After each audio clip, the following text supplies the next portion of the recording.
How long do we wait before it starts? Once it says excellent. Oh, and there you go.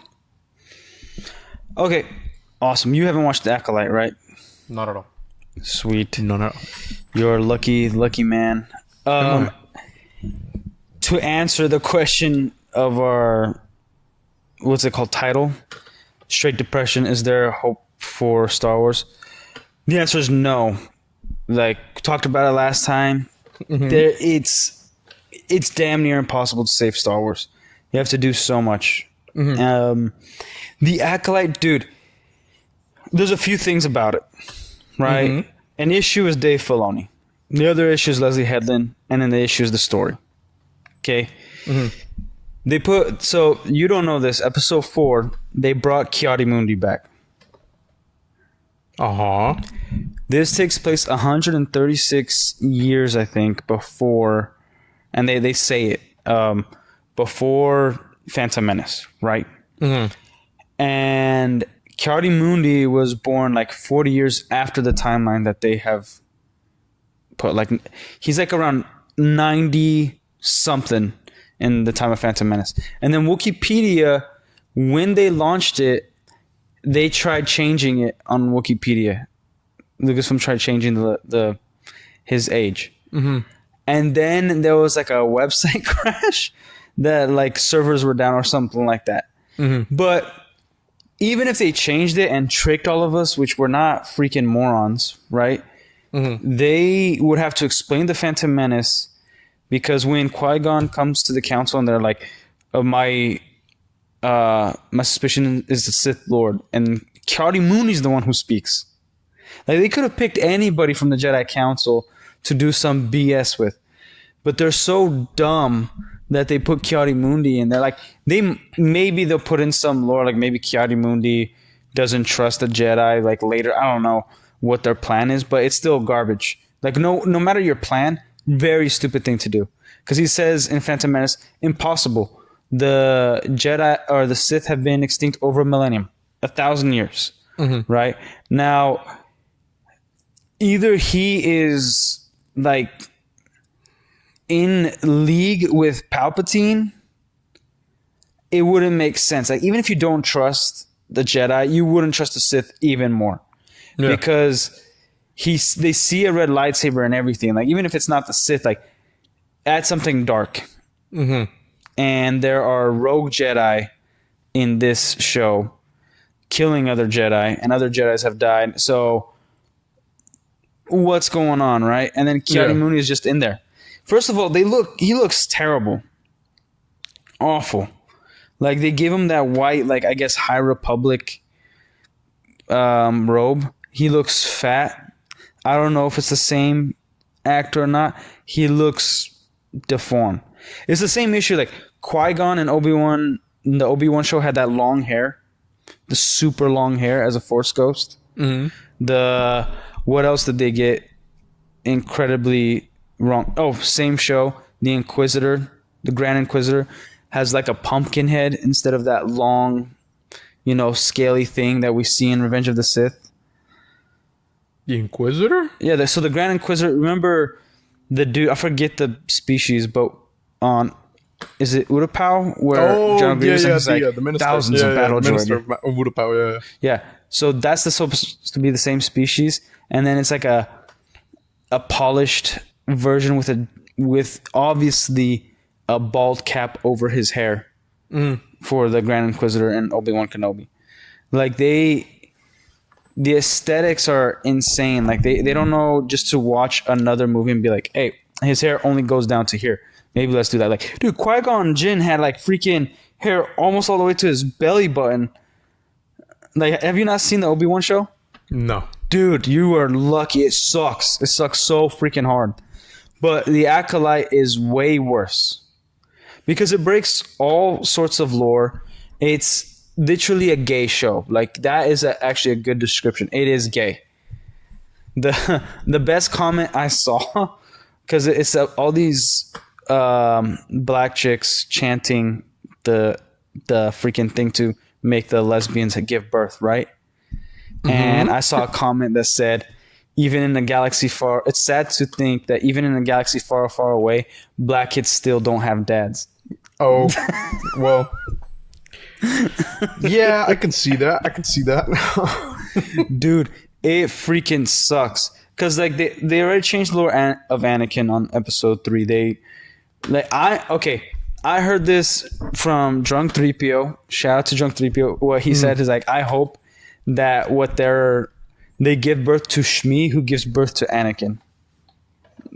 Because to ruin all of it. Like, not that he thinks that would correct their Star Wars.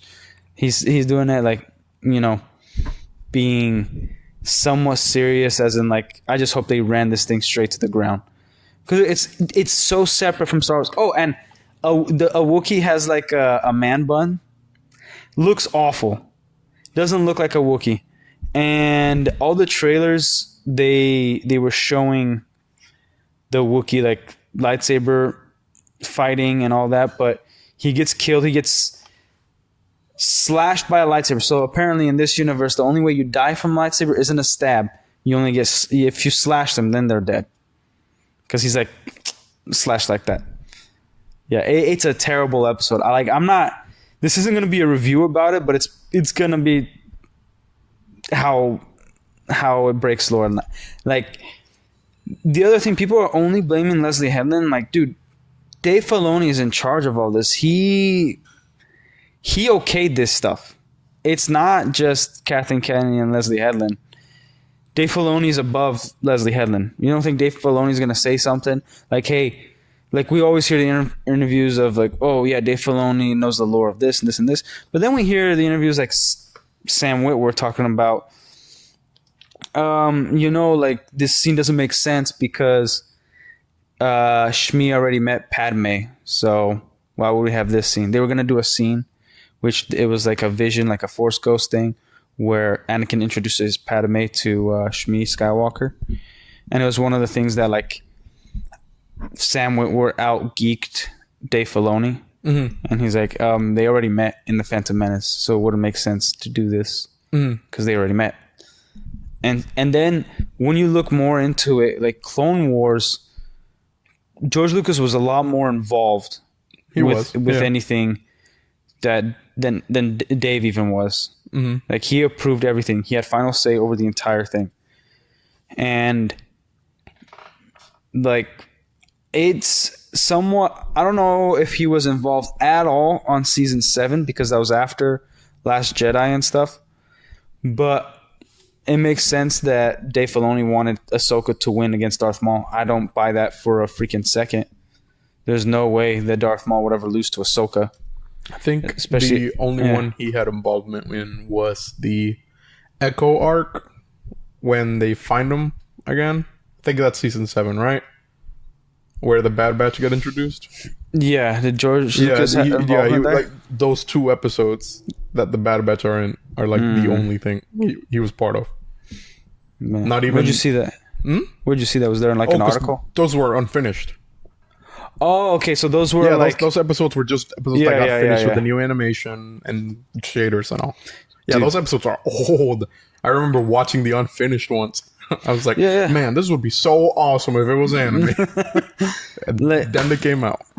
And they were good. They were good episodes. I'll give it that. They're the best out of that one. I'll tell you that. Yeah, we didn't need the freaking Cortez sisters or whatever. And then just the ending, I ain't buying all that. I mean, I like the Vader scene. Yeah, the Vader scene is fine and all. I like seeing Stormtroopers. I don't believe Captain Rex can override that chip. It's in his brain, dude. It's a chip that overrides your brain.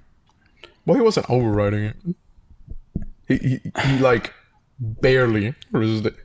That literally got like 3 words. No, he got more words in. He held back his gun and like was able to talk. He wasn't like, yes, sir, and then completed the order. Like, I point this out all the time. Commander Cody has a deeper relationship with Obi-Wan than Ahsoka does with Captain Rex. Yeah. Okay, and as soon as Palpatine was like, execute Order 66, all right, blast him. Like, also, boom. Cody is the clone marshal.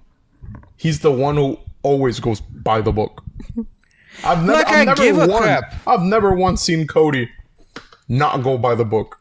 Yeah, but if you're talking about like having a relationship and that's what stops you, I don't think that should be a part of it. Like Palpatine was killing any defective clones, like any not defective. Yeah, defective is the right word. Any clones that he felt like figured out the chip or the chip was messed up, they figured it out. So then, right. So Captain Rex wouldn't be able to override it. I don't care how deep your feelings are for somebody. Somebody put a chip in your head, and you're what? Like, what? How old is Captain Rex? Like 10, 13 years old? Not the same as every other clone. Yeah. So why doesn't every other clone override it with the people they're working with? Because they're also developing relationships too.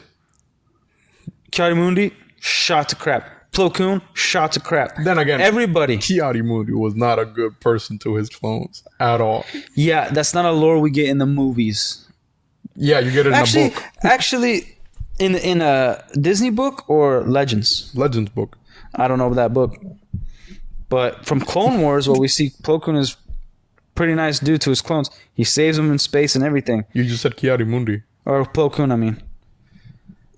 Yeah, but you just said Ki-Adi-Mundi. So okay, I said Ki-Adi-Mundi. I said Ki-Adi-Mundi. Plo Koon, and then you said Ki-Adi-Mundi. Anyways, like, I don't think Ki-Adi-Mundi, like, from what it shows, that just the scene of him dying in Order 66, like, you could see, it's a sad scene. Like, it's 2 seconds, but you see in his eyes, like, being betrayed, like, the surprise. Like, that's, to me, that's the saddest part of Order 66, is Ki-Adi-Mundi.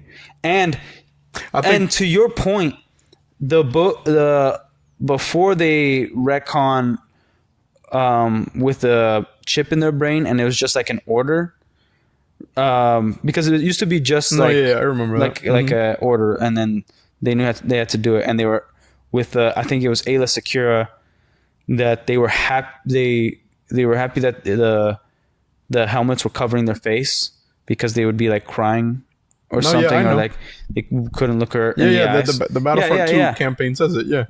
Yeah, so like I don't believe Captain Rex. Like, people give too much credit to Captain Rex. I don't know why he's so popular. I thought you were bringing that up to defend Ki-Adi. I was like, no. My issue is Captain Rex just being able to do all this crap. And also, if you're going to talk about connection, Ahsoka's been away for like a year or so. 6 months to a year. Yeah. Whatever it is. And like, they're happy she's back, but you've been away for a year. You're also less connected to the Force. Yeah. You haven't fought in a year. Your skills are going to diminish. I don't believe you're going to win against Darth Maul. Mm-hmm. I don't believe Captain Rex can override his chip. Like even for a second, maybe. Like, as soon as she turns around, boom. Like, it's a good 5-10 seconds that we get of him, like, stopping himself. There's no freaking way. Mm-hmm. And he's like talking like I can't stop my like. No, it's like it should be yes sir, and then boom, kill Ahsoka. Mm-hmm. Now maybe Ahsoka senses something off and then turns on her lightsaber and talks to Rex as soon as like he's getting like, I feel like something going on. And then like she sees that he pulls a gun and then slices it and knocks him out, and like, what's going on? Like, tries to save him. That would have been cool. Mm-hmm. All right. But then also, you're telling me that Ahsoka can also feel Order 66 happening, and the only other person that was feeling it was Yoda? You're telling me Ahsoka's just as strong as Yoda? I thought every Jedi was feeling it. No, if every Jedi was feeling it, they would sense that like that something was off. No Jedi was feeling it other than Yoda. Obi-Wan wasn't feeling it. The Ayla Secura wasn't feeling it. Ki-Adi-Mundi wasn't feeling it. Plo Koon. We have at least three Jedi from the Jedi Council who got shot at or killed. Obi-Wan survived. He's the only one that survived from the Jedi Council from the scenes we get.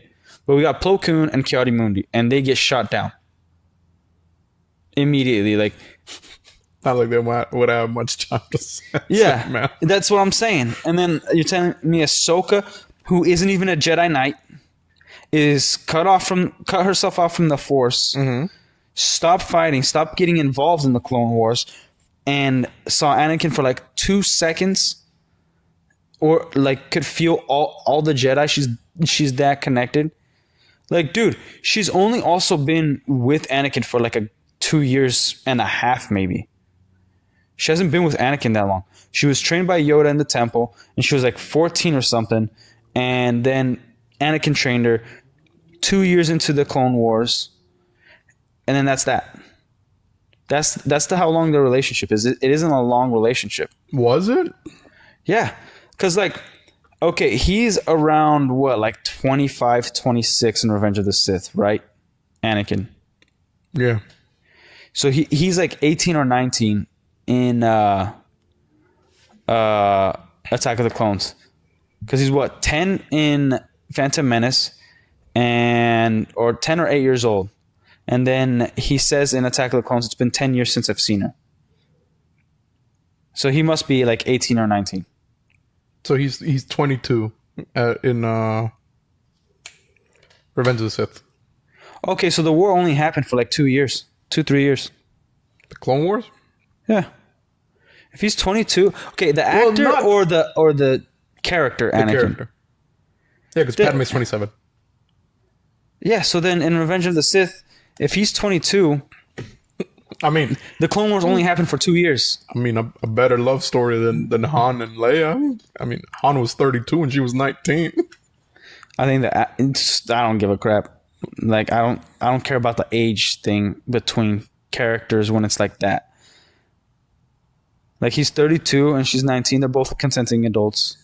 That's crazy. I don't think they even talked about age, man. They were at war, and that's that. That's crazy.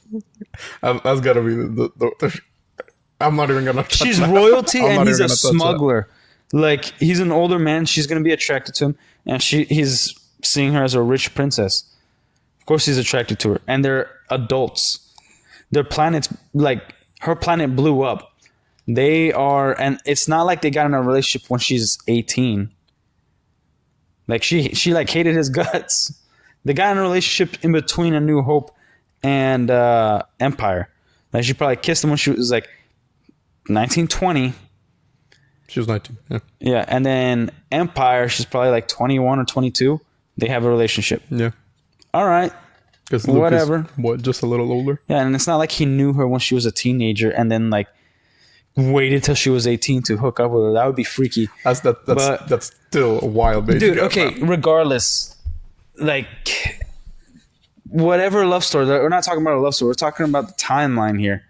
I'm pretty sure like Anakin was 25 in Revenge of the Sith, something like that. So the Clone Wars only happened for like 2 years, 2-3 years. Yeah, the Clone Wars only lasted for like 4 years max.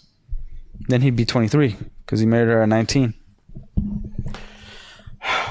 Let's get facts here. Well, anyways, then it's even worse. Anakin only trained her for like a year. You prove my point regardless.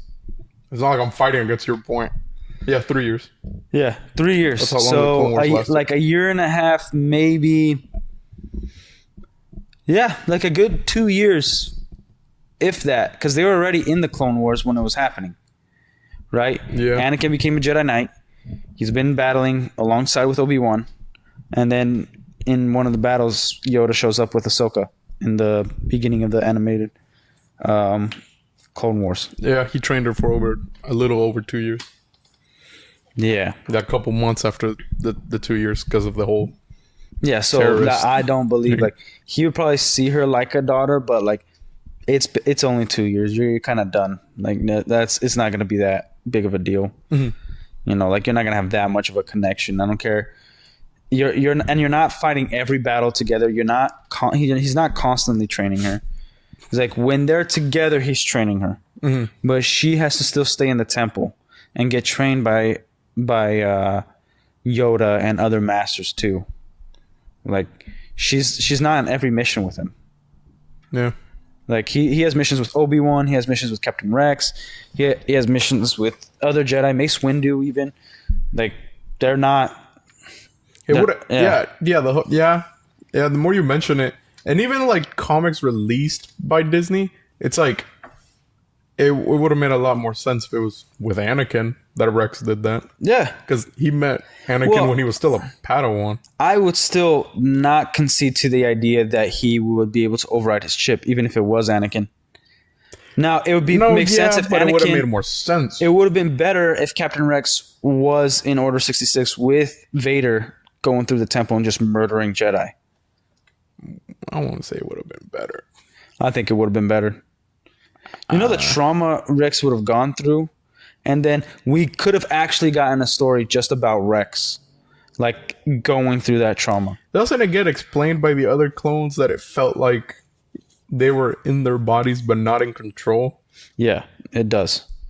But they still have to live with the decision that they made. Yeah.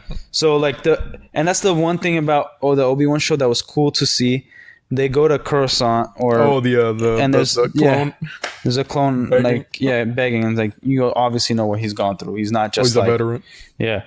So good to know. Not even in a galaxy far, far away do we take care of our veterans. Yeah. But Dave Filoni, he's a front runner to all this stuff. Like he's approving it. He's allowing it to exist, and he gave like full support to Leslie Headland. Mm-hmm. He's not coming out and saying like this is all trash. This sucks. They spent $180 million budget. They think this was gonna be like the best thing ever. Dude, people are getting like ratioed online. Like Star Wars Theory got a video demonetized. I don't even know what for. I just saw that he got a video demonetized, and like the title looked fine. It just was like the fans unite against like the hatred of Star Wars, something like that. And dude, it's when you go through online, like there was one guy that I unfollowed because he was like, dude, like he was trying to make all these excuses on Instagram, like this is actually a really good show, blah blah blah blah. And I'm like, oh, this fool is gay. I am out. Like, it's one of those shows that, like, fine, you have a different opinion, you might like something, whatever, I don't care. But it's one of those shows that this is clearly like disrespectful and a molestation of a property. And you're still like, nope, it's great. Like, you're not somebody I could trust. I ain't doing all that. Like, for instance, Jeremy Jahns, I forgave when he did the whole, like, man, I love Force Awakens, love Last Jedi, like, had problems with it. Prequel sucked. He did all that. But then he, like, humbled himself and was like, I was too harsh on George, things like that, blah, blah, blah. I don't, like, watch his videos regularly, but I'm like, I still like watching his videos because it was a humbling thing. Mm-hmm. And he knows, like, now when to stop himself when, like, there's crap. But, like, this one Instagram dude that I was following, like, and then I started going back, everything. He's one of those guys that, like, Disney can do no wrong. Every single thing. I'm like, why am I following him? Like, and there's a lot of, like, cool posts that he put on. Mm-hmm. And I was like, okay, that's why I followed him. But, like, cool. Yeah, it sucked. Cool. And even, like, the lightsabers in the Acolyte freaking suck. Like the hilt? Some of the hilt designs are okay, but it's like they look just like Ahsoka show did, where they look heavy.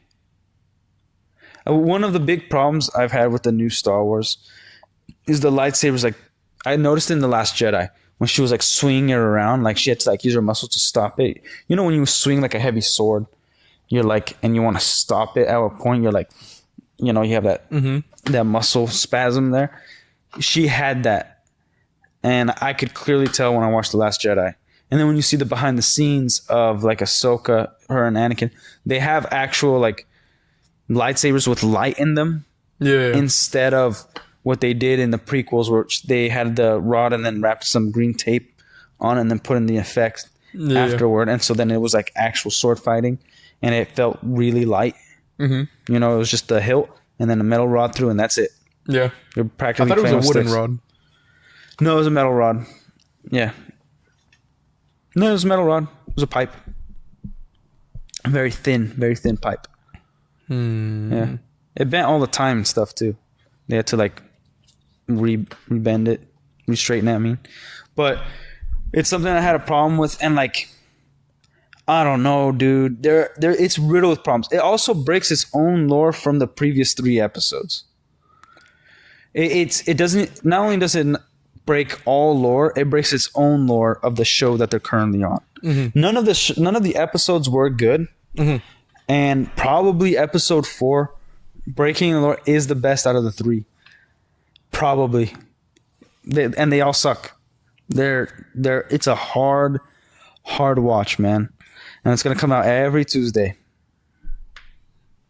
It is awful, dude.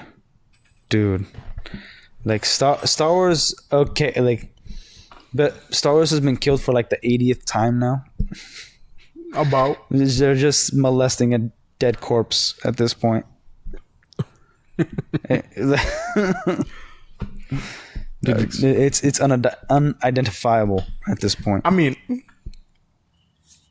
yeah, man, and like that's it. It sucks. Like one thing, that was a good move for Star Wars Theory. He has like other channels like Harry Potter Theory and stuff like that. But man, if he only stuck with Star Wars, I'd be worried about his career right now. It's that bad. Like if you have a channel just dedicated to Star Wars, man, like the interest is not there when it started. Yeah. You know, like I think he has more subscribers than the actual Star Wars channel. He does. At this point. And like even if you make lore videos about the comics of this canon, who the hell cares? Mm-hmm. And then if you make the Legends video, that has a little bit more interest. I would watch it, but I was a guy who was deeply into it before Disney took over. Mm-hmm. So that's gonna be your audience. You're not gonna really get new people into it. Yeah. You're gonna get like the deep lore nerds that are like, okay, I don't need to believe all this other stuff exists.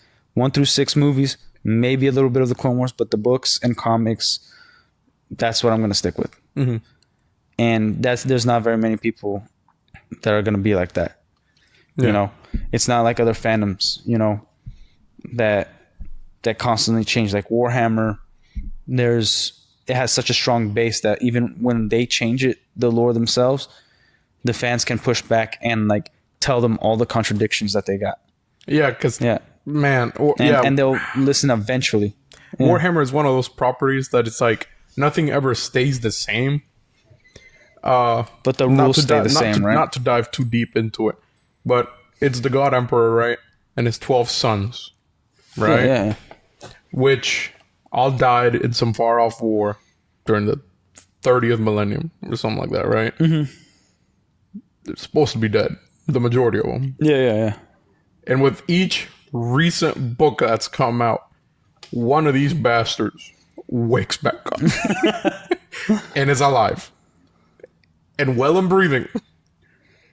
But it's not like they just come back just to come back.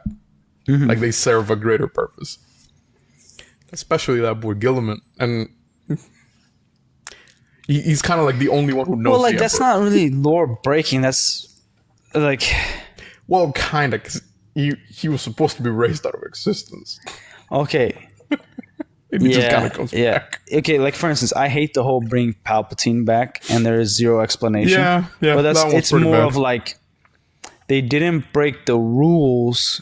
Yeah. They just made him alive. Now, they broke lore and Anakin's redemption arc to him bring balance to the Force and killing the last Sith and saving Luke Skywalker, right? They ruined that by bringing him back.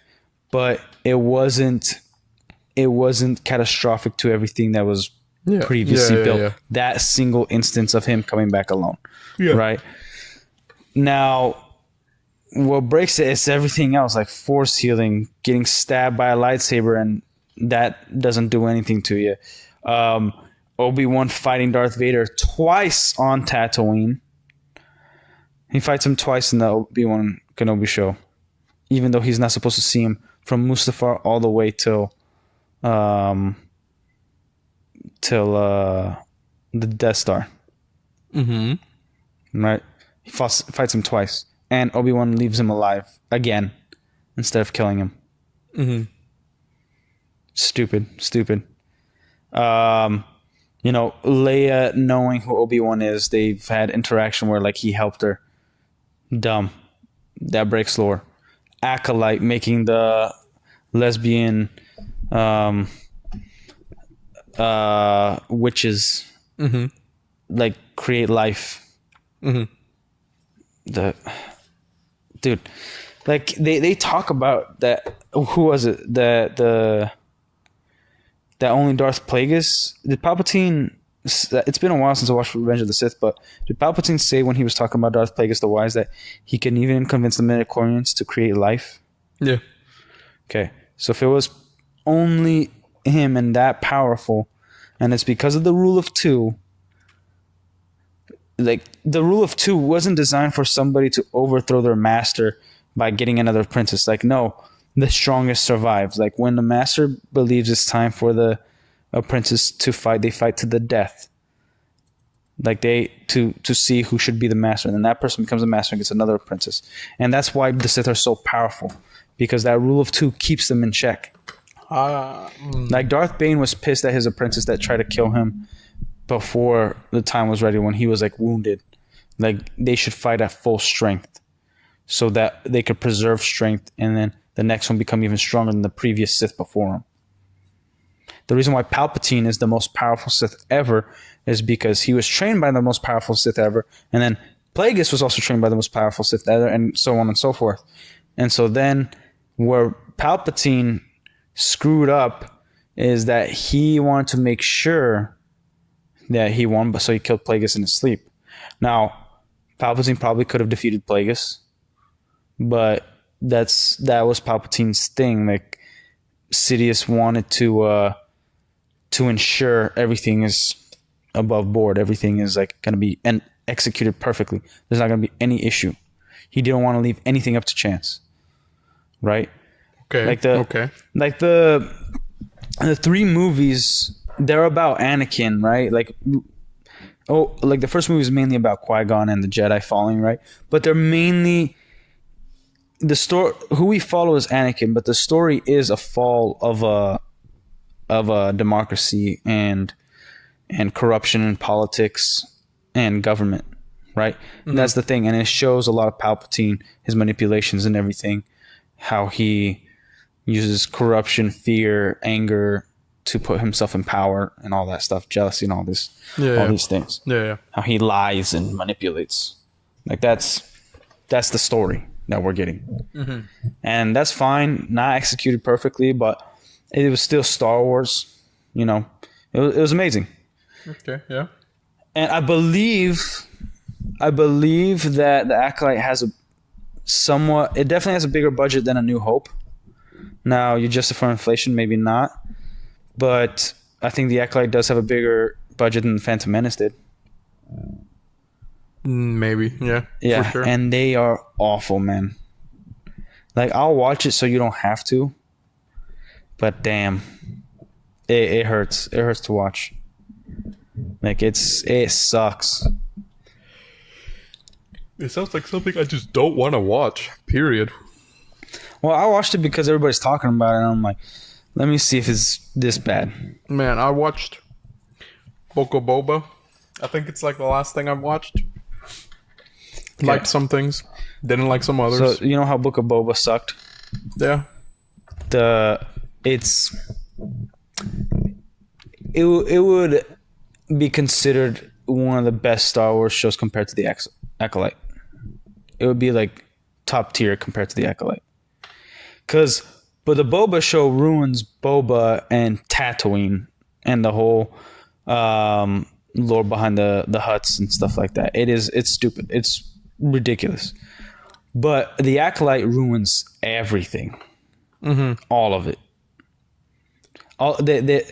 They ruin the Force, which even Kathleen Kennedy says is no longer 1977. They want to change the dark side and light side and call them something else because they think the dark side is too racially involved. Okay. Yeah, there's like a report on it. Cool. Yeah.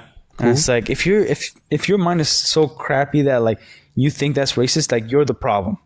You're the racist one because that's what entered your mind, nobody else's.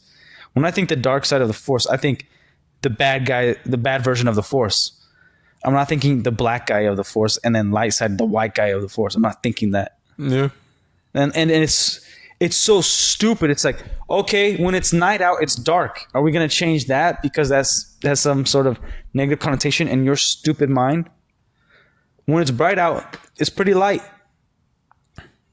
Like bright equals the darker something is, the most likely more evil it is. Not talk about people. Relax. But like, why do you think we see like a white wizard going against, like in Lord of the Rings, Saruman the white becomes Saruman the black, right? And then we get Gandalf the white, and Mordor's all black. It's it's in the darkness, because evil lies in the darkness. Evil actually that would have been a very comparison. Yeah.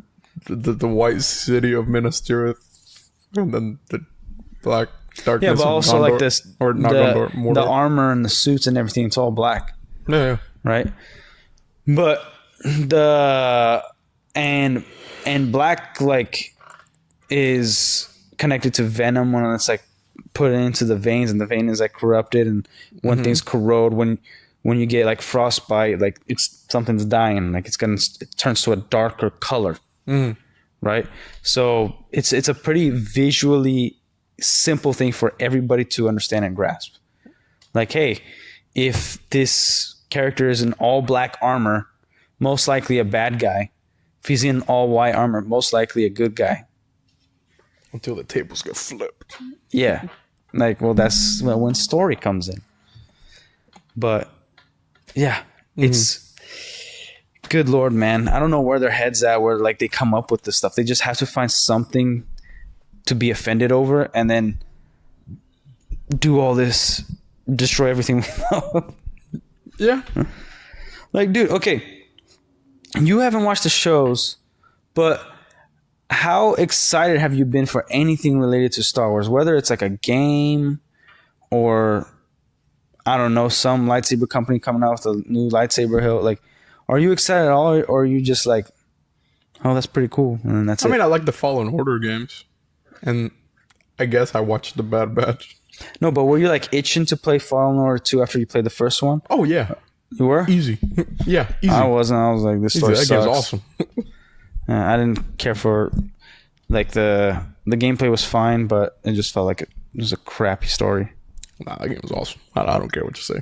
That game was awesome. All right, well, that's cool. I don't feel excited for like anything Star Wars. Like, if they come out with a new, like, oh, we're gonna have, like, let's say they announce a show about Vader hunting the Jedi. Sounds awesome. I'm not gonna be excited for that. I mean, maybe. Like, I'll be like, all right. The title itself, I'll watch it, see what they're doing with it, but I know Disney's behind it. They did The Acolyte. They did The Mandalorian. They did Book of Boba Fett. They did Obi-Wan. And it's like, okay. Let's see what happens. But then again, like, I'm at fault here because I'm still watching their damn thing. Yeah. And it sucks. Yeah. Now, like, well, think about it this way. When I heard the announcement of War of the Rohirrim and Peter Jackson coming back to do The Hunt for Gollum, I was pumped. I was like, dude, I'm watching that. I'm going to pre-order tickets, all that stuff. Yeah. Like, I haven't felt excited for anything related to Star Wars since probably The Last Jedi. Like, no show has got, like, I watched The Mandalorian because like I saw the trailers and then people were telling me about it, like, oh, let's see how it is. And I watched it. And it's like it's supposed to be away from the Skywalker stuff. And it's supposed to be a Western and about Mandalorian, about a bounty hunter. I'm like, okay, that sounds interesting. But then they made it about the Jedi and finding Luke and, you know. Yeah, I think that was my freak? biggest problem with it. Yeah. It's having to rely so much on cameos to keep interest. And like, dude, it's no shot a Western doesn't, like I remember how people said that the 50s were like the golden age for Westerns. And I 100% agree with it. But at the same time, it's not like a Western doesn't get people's attention. Yeah, and it's like a Western in Star Wars, that's going to grab everybody's attention, dude. That's like Star Wars. Yeah. It's like one of the 2 influences for Star Wars. Yeah, and like you get a dude where you don't get to see his face. You got the Master Chief element from Halo where like you're following this guy. Who cares about his face? He's a bounty hunter. Yeah. But then immediately he becomes a babysitter. Yeah. It's like we could have introduced Grogu in season 2. And that kind of brings out a little bit of his humanity and all that. But the first season should have been like, okay, he has a motivation to like maybe save up money and to, I don't know, get to Mandalore and see what he could help out with his creed and see what they're going on there. Maybe they want to take it over again and he wants to be a part of it. Yeah. But he's just a bounty hunter and he kind of doesn't care, but he cares at the same time. Yeah. He does his own thing and he's not really a soldier. And going maybe that kind of story, or even just make it like, no, he's a straight up bounty hunter. Like his motivation is just to stay alive, get his bounty, and then have a life for himself. If anything, a Cobb Vanth show. Soon as he got introduced, season 2, they announced a show for him. Easy watch, every day, dude. Like, wait, Cobb Vanth is the Marshal. The Timothy Olyphant? Yeah. Oh, yeah. Easy. That was the most interesting episode. It's not a perfect or great episode in terms of writing, but the actor and like the situation and everything, it was like, dude, I want to watch this guy. This is who I want to watch. I don't want freaking, I don't even know the name of the Mandalorian. What's his name? Pedro? Pascal? No, the actual name. He has a name. Din Djarin? Yeah, Din Djarin. I don't care about him no more. I want that guy. I don't care if he looks, if the suit is too big on him or makes him look super skinny. He looks awesome and he is awesome. Dude, and he's a great actor. Even without the armor, like because he shows up in Boba, and it's even without the armor, easy. What he kills 5 pikes. Yeah. 1 go. Well, he kills 4 out of the 5, and. No, never mind. He does kill the 5th one, but that's like he talks to them at first. Yeah, like I was looking up things about like what's making people lose interest. Like I lost interest in Mandalorian because the whole Cara Dune thing. I forgot the name of the actress. Gina Carano. Gina Carano, yeah, where they fired her for like stating a very basic opinion. I never found out why exactly she got fired. So all she did was. She made a post. It was during COVID, and she made a post. She made a post previous that was funny, and then they tried to make her like do a sensitivity course where she put my pronouns are beep bop boop like R2D2, and it was just funny. And then she did another post like Pedro Pascal called like Trump supporters Nazis and said that like we should kill them and all this crazy stuff, right? Yeah. And then all her post was. I think there was something about like you should tell your doctors or somebody if your neighbor hasn't gotten the vax or something like that. And then she made a post comparison to the Holocaust. Like, hey, remember that the Holocaust kind of started with ratting out your neighbors to the government. Yeah. You know, like who they were or what they're doing. And simple post, like nothing. It wasn't comparing times of like this is just like the Holocaust or something like that. She wasn't like overly political, just like because this looks very similar to this. And then they fired her. They didn't even call her. They fired her through Twitter. Like that's how it was. And then she found out later that she got fired, and that's why she's not in season 3. And they just wrote her out. Honestly, it was for the best. Yeah, because season 3 sucked. Yeah. Like, my dad, right? Biggest supporter of The Mandalorian. That show can do no wrong in his eyes. You're kind of out of frame. Anyways, show cannot do any wrong in his eyes. So, I remember telling him that season 3 was coming out. Super excited. I watched it by myself. I didn't tell him when it came out. And then terrible son. Like maybe 2 days ago, actually, he goes, hey, so did season 3 of The Mandalorian ever come out? I was 2 days ago? And I was like, I'll be honest with you, it did. I didn't tell you though, because it sucked. It sucked super bad. he was like, man. And yeah, he doesn't know about him, like, the whole, like, I think he never even finished season 2. I think he was missing the last episode. And he was like, man. So they didn't do anything good with it? Nothing good at all? I was like, I mean, there's technically, like, one more episode that goes to it, but that's in, like, the Book of Boba. And then he was like, well, that show was okay. I mean, it was alright. I didn't really like it. Your dad and like, Devin's dad are the same. They're just like, they just watch anything that's on. It was like, and they're like, it doesn't matter. Because he was like, I didn't really like it. And then I was like, oh, well, yeah, he's in there, I guess. He was like, oh, I guess that's cool. And he looked so sad. I was like, okay, you broke your father. I ruined his show. It is what it is, man. It's a freaking garbage show. Like, even if you like the first 2 seasons, they're not good. Like, you can't tell me that they're good seasons. They're all right. Yeah, they brought people together a little bit. It was a little different than what we were getting, and like we were getting garbage, right? But then we were able to like pull back the veil and like see what garbage we were actually watching. Got you put yourself in frame. Yeah. But man, like Andor is barely memorable for me. I barely remember anything. All I remember is like I was really interested in the security guard. And I was like, what's his life like? The Irish dude? Yeah, I think so. The fat one with the blue uniform? Or are you talking about the other guy? Dude, I think it's the other guy. Like the skinny guy? I can't even remember.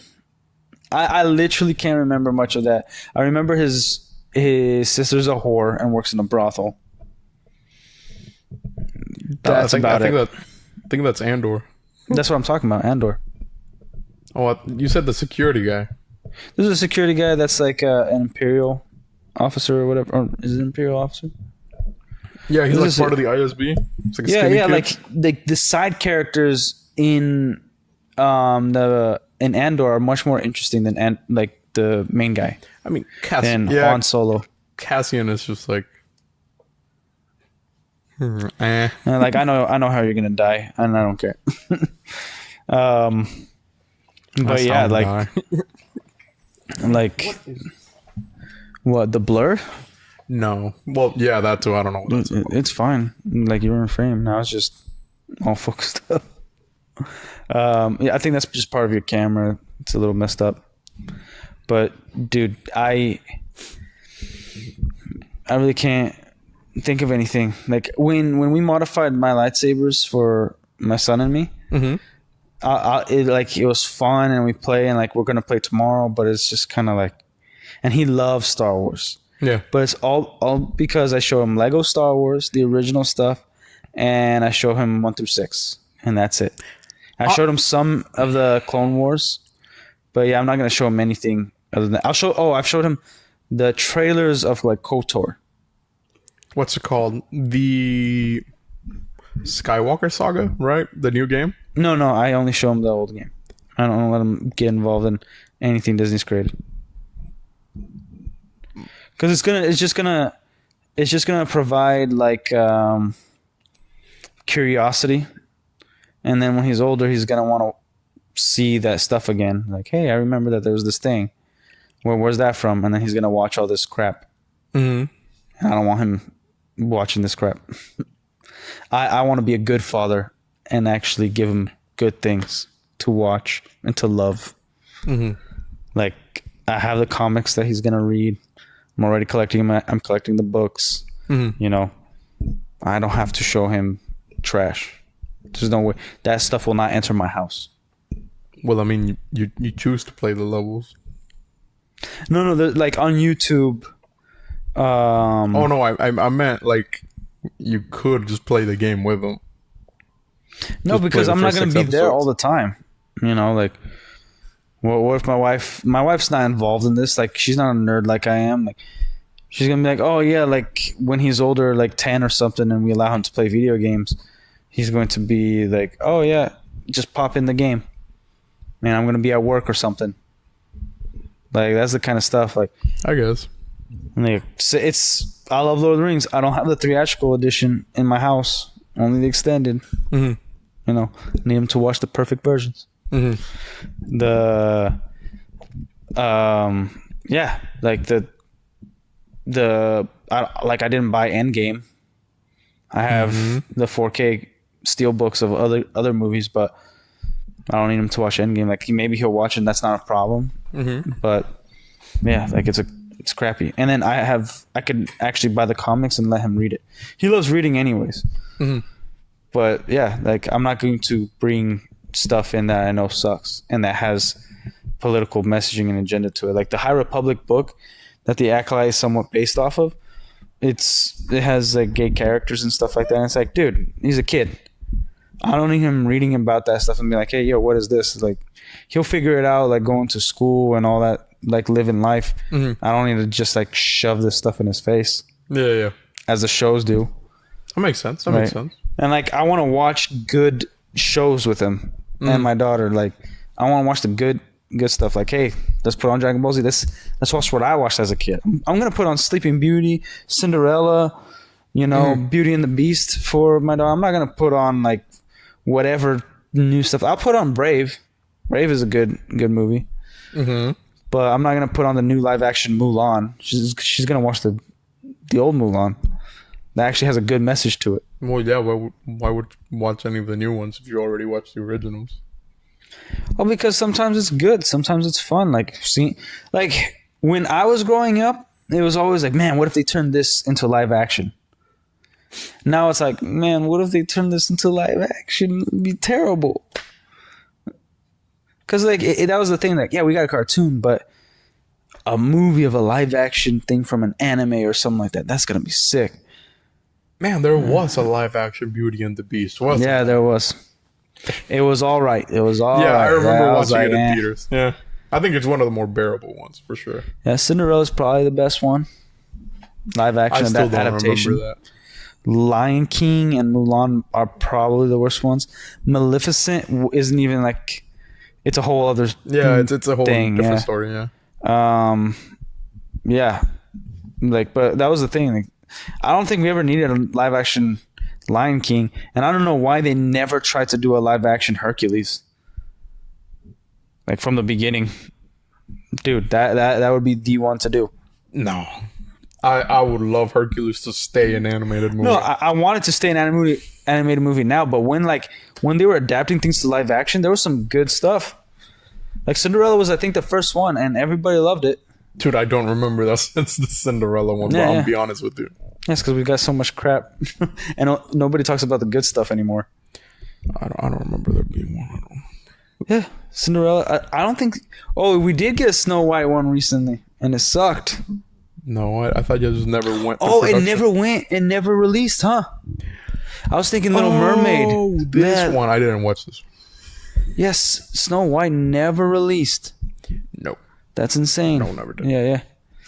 Like, for instance, wouldn't you love a Gundam live action? Like, if they do it right, obviously, like they get the story right, get the right actors, all of it. Like, you would love to see a real life version of the Zaku and the.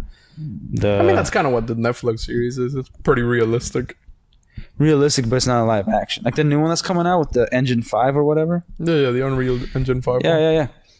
That's gonna be as realistic as it gets, but like we all have that thing where like we want to see what it would be if it was real. Yeah, but at the same time, it's like I don't know. It's just not something that feels like it would be right to do. Because you would have to add a lot more detail to every single robot. Now it is, but that would be fine. I'd be fine with it. I wouldn't. Dude, I like the simplistic look of every single one. It still needs to be simplistic. It doesn't need to change.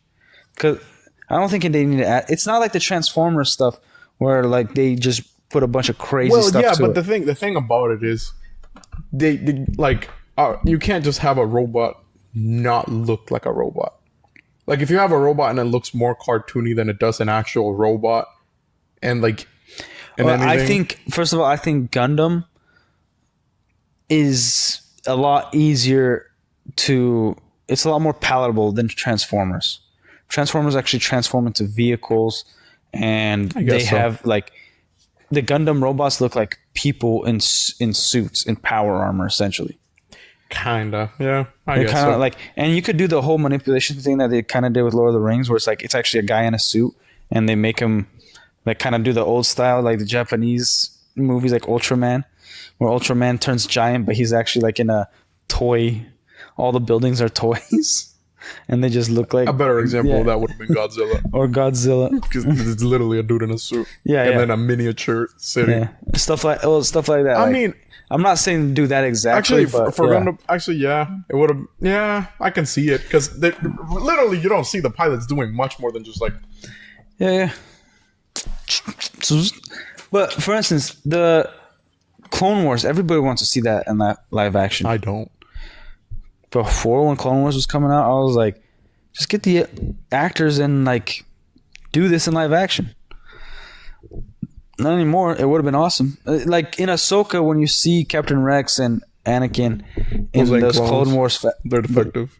The Clone Wars flashbacks, it was awesome. Like, it's a garbage show, but I can concede, like, yeah, these scenes were pretty freaking cool.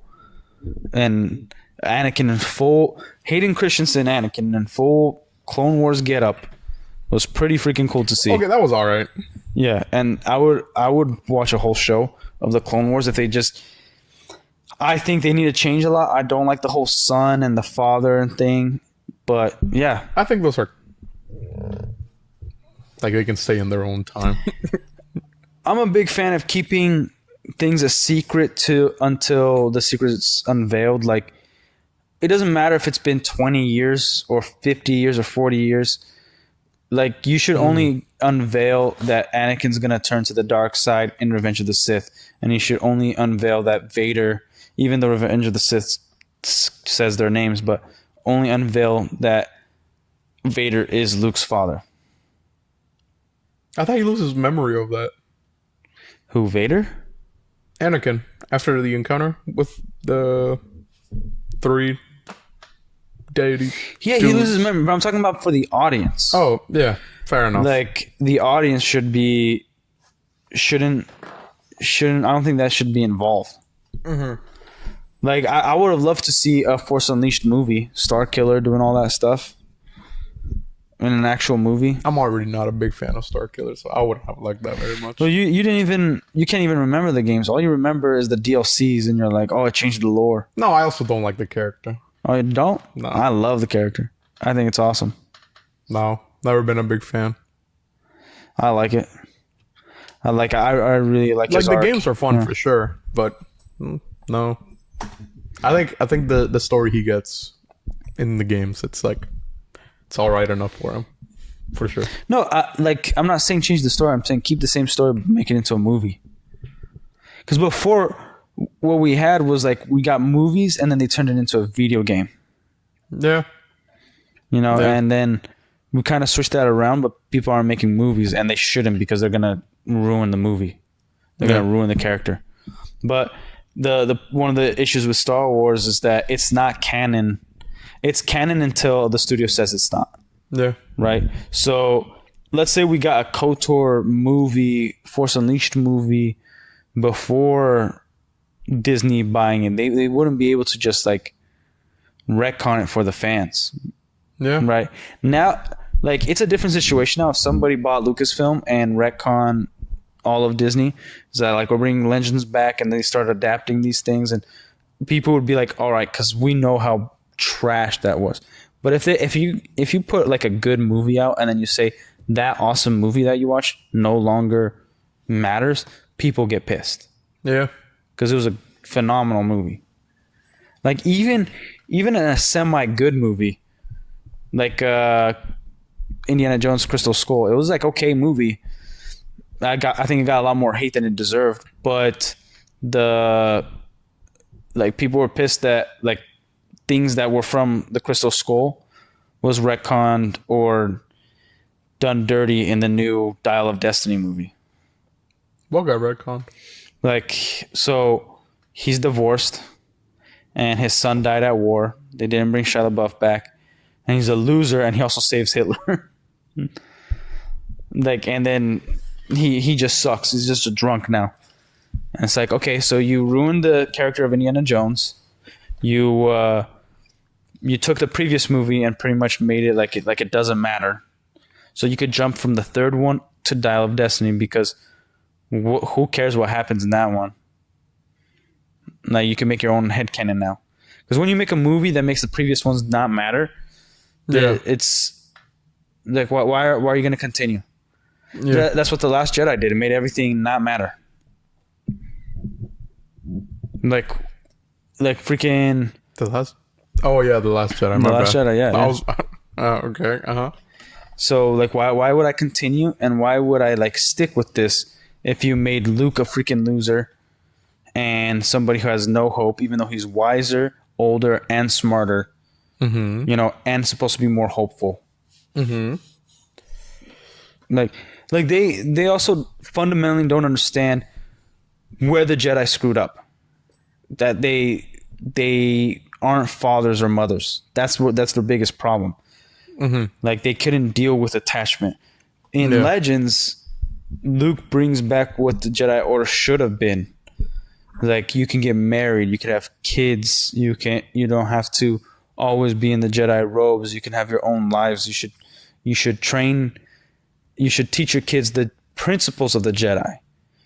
Be keepers of peace, not as a job. Like, he was encouraged to have a job. This was now officially a religion again. It wasn't a politically involved group. Yeah. You know?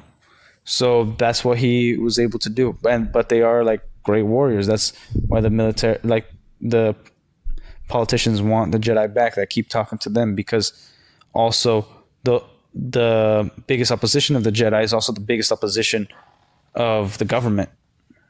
Yeah. Which is the Sith. Yeah, I agree or with dark that, users. for sure. Yeah, so it's like they don't even know that Luke shouldn't repeat the same mistakes that the previous Jedi did. He should find a wife. He should have kids. You know, he should encourage the parents to be involved. Yeah. And obviously a billion more things that go along with it. But yeah, I just can't. I can't take it. I hope Warhammer never goes through this, because I know how much you love Warhammer. It probably won't.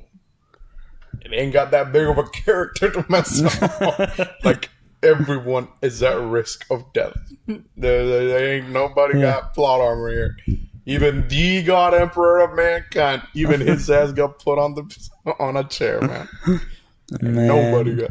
I think the only dude with like somewhat of a plot armor right now is Farsight. He's been chilling all this time and like, dude, God knows where. What is he? Let me cook right quick. So, whole faction, right? Okay. Imperium finds these weird little aliens that evolved from Volbines. So cows. Alright. They're chilling, whatever, their own little corner of space. Sticks and stones when they find them. They're like, oh, these guys are not a threat. I guess we'll leave them alone. Imperium leaves, deals with a bunch of bullshit for 300 years. Come back to the same. Actually, a ship gets lost and comes back to the same sector. And they look down at where the Tau are. Highly advanced civilization now. Full-blown technology better than the Imperium has. In 300 years, right? And they meet ships as soon as they get there. And they're like, they don't get detected because they're like cloaked, I think it was. And then they're like, oh my god, these guys are bigger than we thought they were. We gotta let someone know. So they leave, whatever. Imperium just dealing with their bullshit on their edge of the galaxy. Because the Imperium is practically losing planets on a daily basis during that whole thing, right? So the Tau are left alone. And they have this whole caste system, right? So there's the Ethereals, which are just what you would call like the government practically. They're just rich people that are up there. And then there's the air caste, the fire or warrior caste, I think it was. Yeah. And then the water caste or something like that. But each caste, if you're born into that caste, you can only do that job. Okay. The air caste are usually lighter bones, so they're the ones who pilot the mechs or ships or any other kind of warfare. There's the fire one, which is like you're thicker, you got a little more bone on you, a little more muscle. Put his ass in the warrior suit. Send him to fight. And so they've been dealing with this bullshit, right? Farsight comes along. It's like every 500 years the Tau have like this chosen warrior that's like super good. So Farsight is there, he learns all that, and then he leaves. He gets stuck on like a corner of the universe. And then he's like, oh my god, without the support of the ethereals, we're all gonna die. Because their whole society is built like, you need the ethereals to survive. Then they're like, oh my god, we're all gonna die. We don't have enough reinforcements. We don't have anything. And so they're fighting against demons. Also, funny thing about them, they can't be corrupted by the warp or any of the demons. Because they just don't have a connection to it. They're just kind of immune to that. So they're like able to like just physically fight them, like, practically. And they wouldn't have an edge against them because they can't tempt them with anything. Okay, they don't have anything to be tempted with. So they're fighting or whatever, and he finds this sword, right? Picks it up, and he's like, oh my god, sword is kind of cool. And he kills someone with it. After killing someone with it, I think he kills a High Lord demon or whatever. Uh-huh. And then he feels like rejuvenated. He's like, man, it's like fighting with this sword makes me feel better. Later on, we find out that the sword is some legendary artifact that takes remaining life of the opponent you were fighting. Like, okay, so in the universe, I guess it works like you have a set determined amount of time that you will live.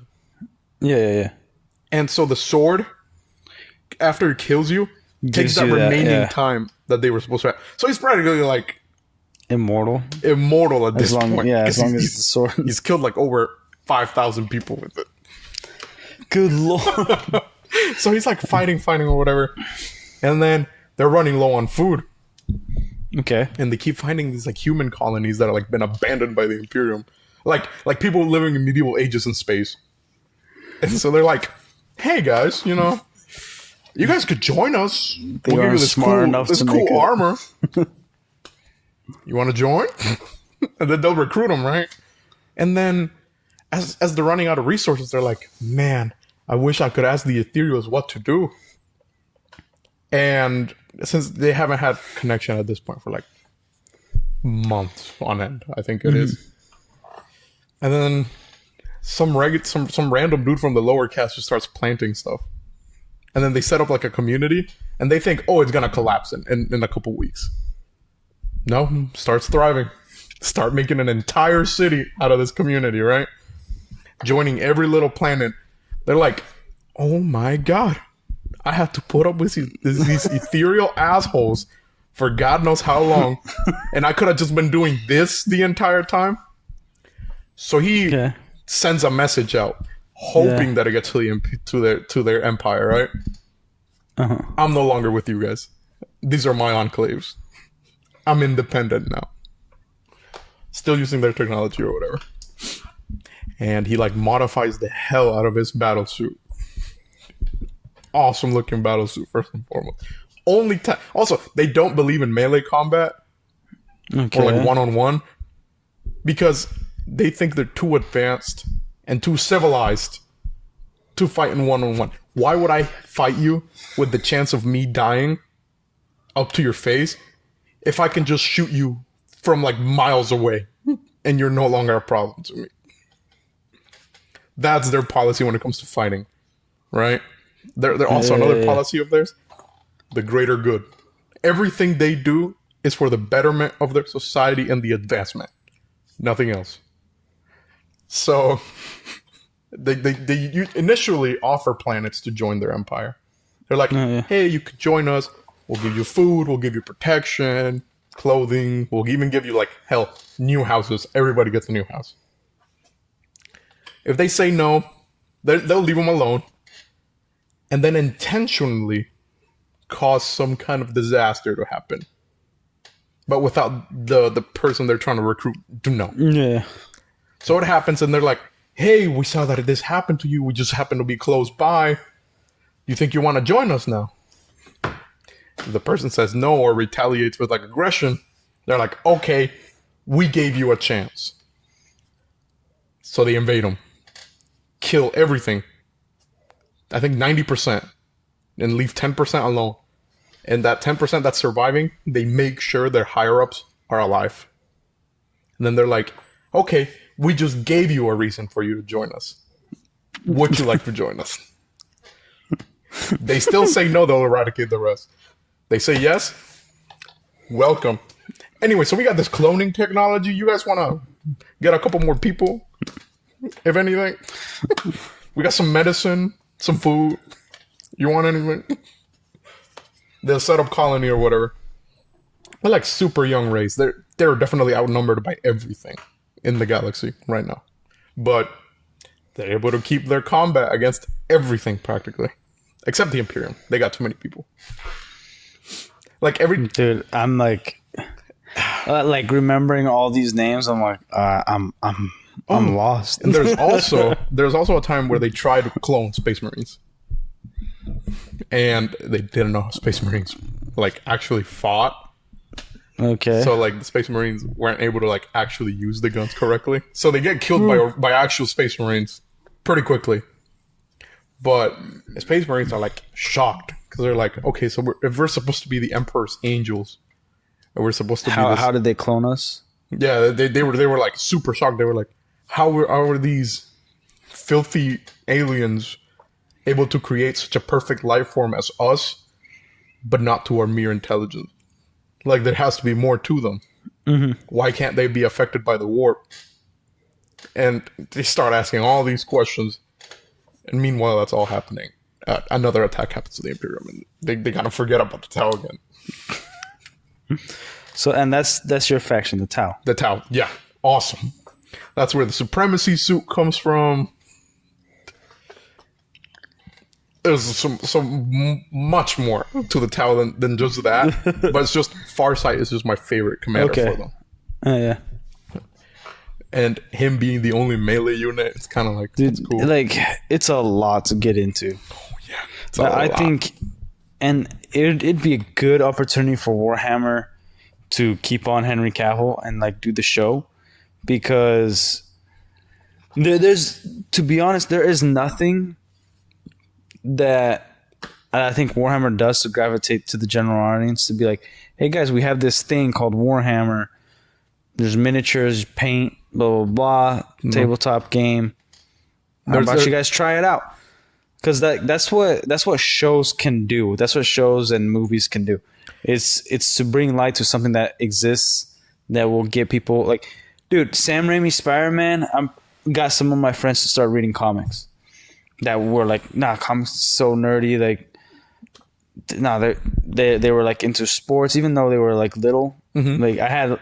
Come in here in the U.S., me and all my Hispanic friends, we loved comics, we love video games. Yeah. So like they love video games. I like more playing outside, but I played video games every now and then. And like Halo and stuff like that. But we usually were outside. But we talked about like Dragon Ball Z, you know, Yu-Gi-Oh, that kind of stuff. You know, Spider-Man, Batman, all this stuff. Yeah. My parents knew about it.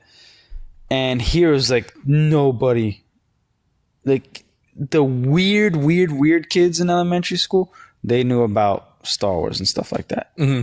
But if you showed up like with a Star Wars backpack, like I told you my little story, and you ain't coming back with that backpack, and like everybody was into sports. Like, dude, there was these kids that were like 8 years old. They're all about motorcycles and motocross, and like it was all about football or soccer or baseball.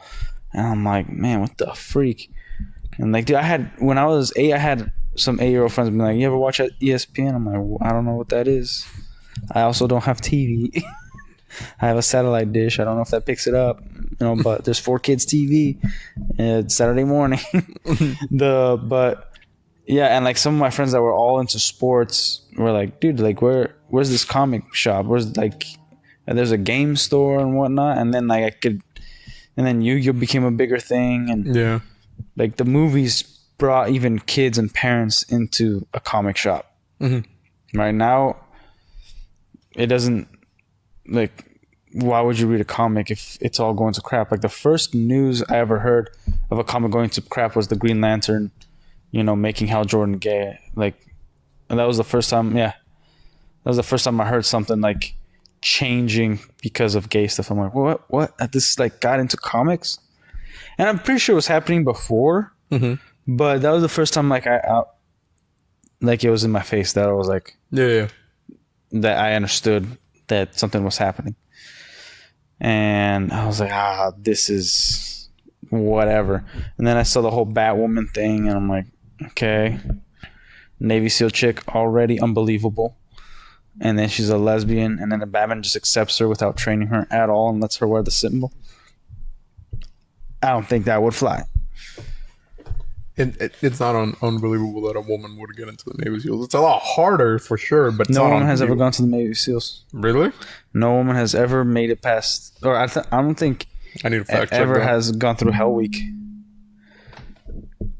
Yeah, no woman has ever been a Navy SEAL. There still has not been one woman Navy SEAL in history, I believe.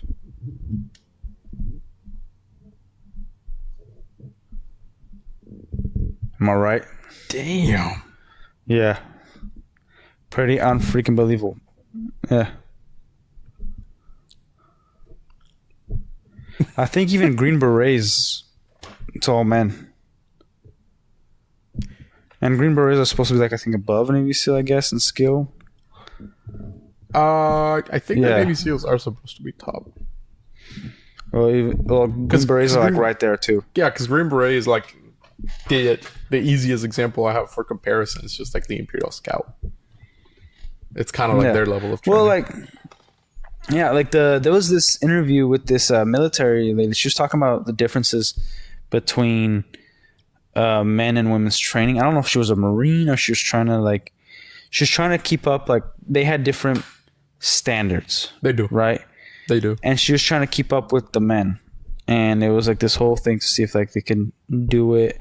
And I don't know if she was trying to move up from whatever, like, from Marine to Green Beret or something. I don't know what it was.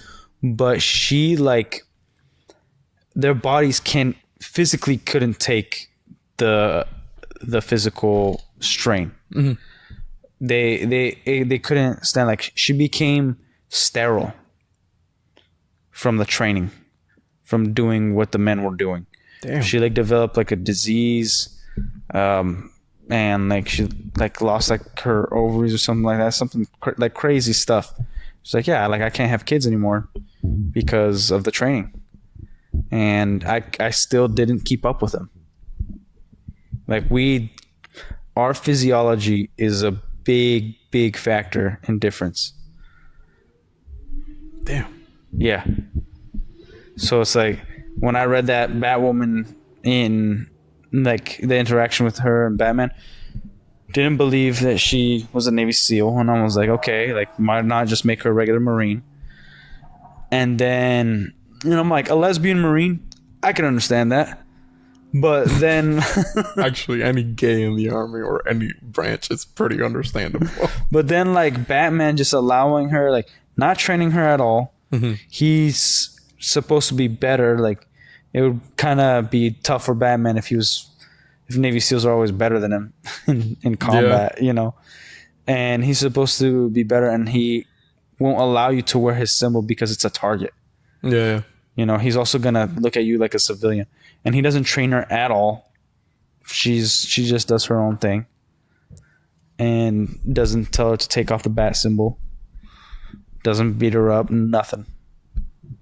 It's like, what the freak, man? Batman would definitely use some force. Because, like, I don't know if you're a bad guy or not. You're using my symbol and you just beat up other dudes. Are you here to steal, like Catwoman? You're here to rob the place? Do some criminal activity? Like, that's fair. That sounds like a Batman thing. Like, Batman would, I don't know, be a detective about it. Yeah. So then, like, that's when I started seeing, because I mainly read Batman comics. Mm-hmm.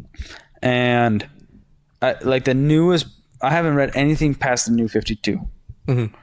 At least I think I haven't.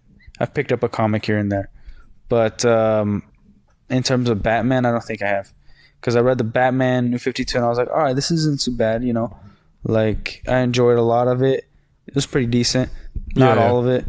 And then I read the Superman New 52 and I wanted to freaking off myself, dude. I was like, what the hell is this? It sucks so freaking hard. Probably one of the worst Superman stories I've ever read.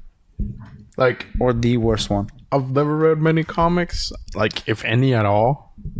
So, I got barely any clue, man. Dude, I recommend the Kingdom Come comics. If you want to read like it's kind of like an Old Man Logan thing. Oh, that is something I want to talk about. But it's kind of in the future. It's one off. It's not necessarily connected to like the previous comics. It's its own thing. Great artwork, great story. Highly recommend it. Like Superman, Clark, he's so strong that kryptonite doesn't affect him anymore because he's absorbed the sun so much that and he's been on Earth for such a long time, it just doesn't affect him. You know, Wonder Woman's married to Bruce Wayne. Pretty awesome stuff. Yeah. And Clark and Lois are married. All that stuff. It's cool. And then there's the main thing is Aquaman and Wonder Woman. She killed somebody. And there's like a whole war thing. It's cool stuff. But one thing that pissed me off, I don't know if it's true. If it is, I'm not watching it. Is the Deadpool Wolverine movie. Ryan Reynolds apparently, I don't know in what media outlet like he said it through, but apparently he said that Logan is might be the best comic book adaptation into a movie. If anything, it is the worst comic adaptation into a movie. Yeah. Dude, there's no Hulk family. Logan doesn't have a family in the movie. Hawkeye isn't involved. No reference to Spider-Man. Yeah. Professor Xavier's still alive. There's X-23 alive.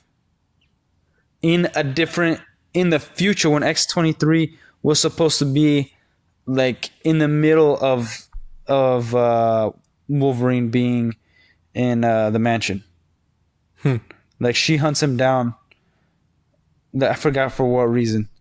But yeah, like no, the movie is Logan in name only. It is not a comic book movie. It is not an adaptation of the Old Man Logan comic at all. Well, the more you learn. Dude, I was pissed. I was like, oh, Ryan Reynolds, I thought you knew comics, but I guess you just know Deadpool. And Hugh Jackman is who you like. You don't even like Wolverine, the real Wolverine.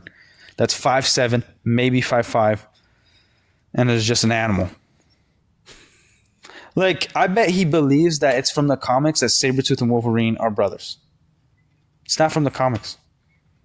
Like, I like it. I think it makes sense. I think it's cool that X-Men Origins did that. Like, it's one of the things I really like about that movie, even though it's a garbage movie. Yeah.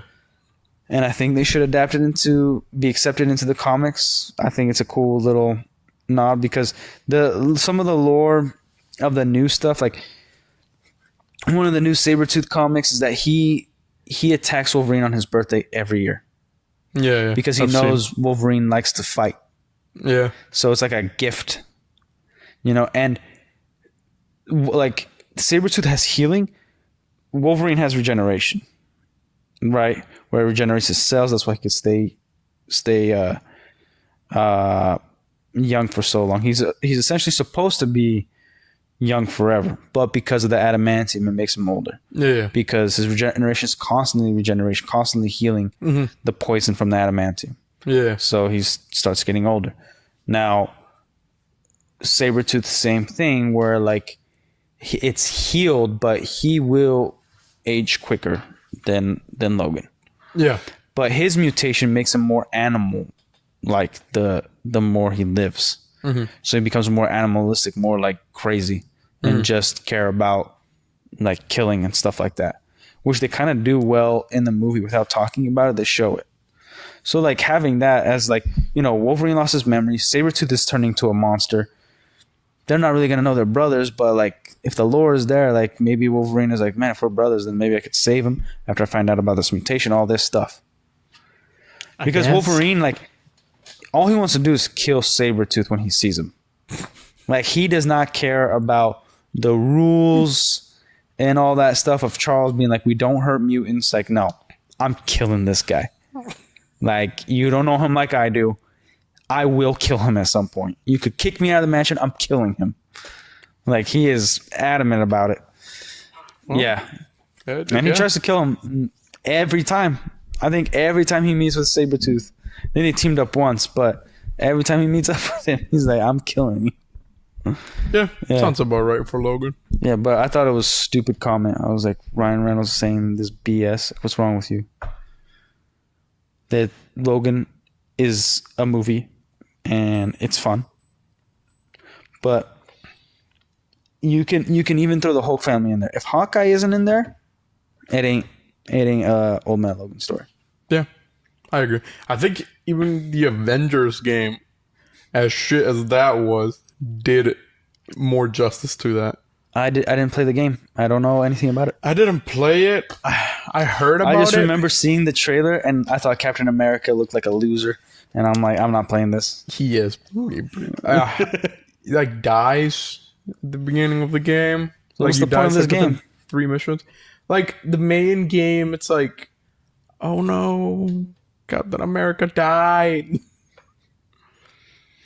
But then he lived. Because they find him in like some fucking space station. All I remember is my brother playing it. He's like, dude, you gotta play Hulk. And then he just like starts smashing everything. And I'm like, so what's the point of this game? Like, who cares? I gotta be Hulk and smash things. Dude, yeah, it's like the story sucks. Gameplay's like, too many effects for whatever hero is starting to interpret. Mm-hmm. First and foremost, like, I like that they all have like different outfits they can wear, like kind of like the Spider-Man game. Yeah, then I'll just play Ultimate Alliance. It's like just play Ultimate Alliance. Great story, great game.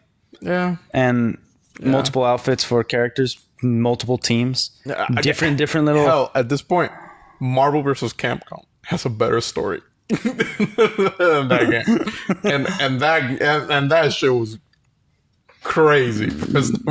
When I saw that Mortal Kombat type stuff, I was like, "Is this real? Superman gonna go against Sub-Zero?" Oh yeah, the Injustice, DLCs. Yeah. I was like, what the fuck? I was like, dude. Superman. I'm like, this wasn't the same universe. And this is Injustice. Yeah, I believe I'm doing a vitality on somebody. Yeah, Injustice Superman, easy. Yeah, dude, he kills his own. Doesn't just kill the bad guys. He kills anybody who disagrees with him. Yeah. Like, oh, you don't like Honey Nut Cheerios? F you. Fucking man, the new Mortal Kombat game, like, now speaking of that, like the DLCs for it, on point, very much fun characters. Like, of course, there's only 3 characters people care about that have been added, that being Homelander, Omni-Man, and Peacemaker. Yeah, I don't care. Definitely fit the fucking game. I watched, like, for sure. I know that Boys is good. Everybody tells me blah blah blah. I hear bad things about season 2 and 3. I don't have an interest. I'm 3 might be your favorite. I'm just sick of, like, they did it in comics. I never even liked it when it first came out. Like, what if Superman was bad? I was okay with the Injustice storyline, like even the animated series, all that stuff. It's like, yeah, it's an alternate universe, like a dimension. And our Batman, our Superman go and fight that. That's cool because it's not actually our Clark Kent that's doing it. Yeah. But I was so sick of, what if superheroes were bad guys? What if it was more realistic? I was like, no, I'm reading the comics to, like, not be more realistic. What the fuck was that comic series run that it was like the Marvel superheroes were like actually like realistic, and what, Spider-Man got cancer from the spider and he like started mutating and shit and like died. And that was probably the ultimate. No, is it? I don't remember that. I know Archangel gets his wings cut off. Like, like he's just bleeding and shit. There was like, man, like I remember somebody loses their fucking mind because of their powers. Dude, it was like fucking crazy. Now I gotta look it up. It was a comic? Yeah. You sure? What year was it? When did you read about it? Like a year ago. Yeah, if it came out a year ago, definitely didn't read it.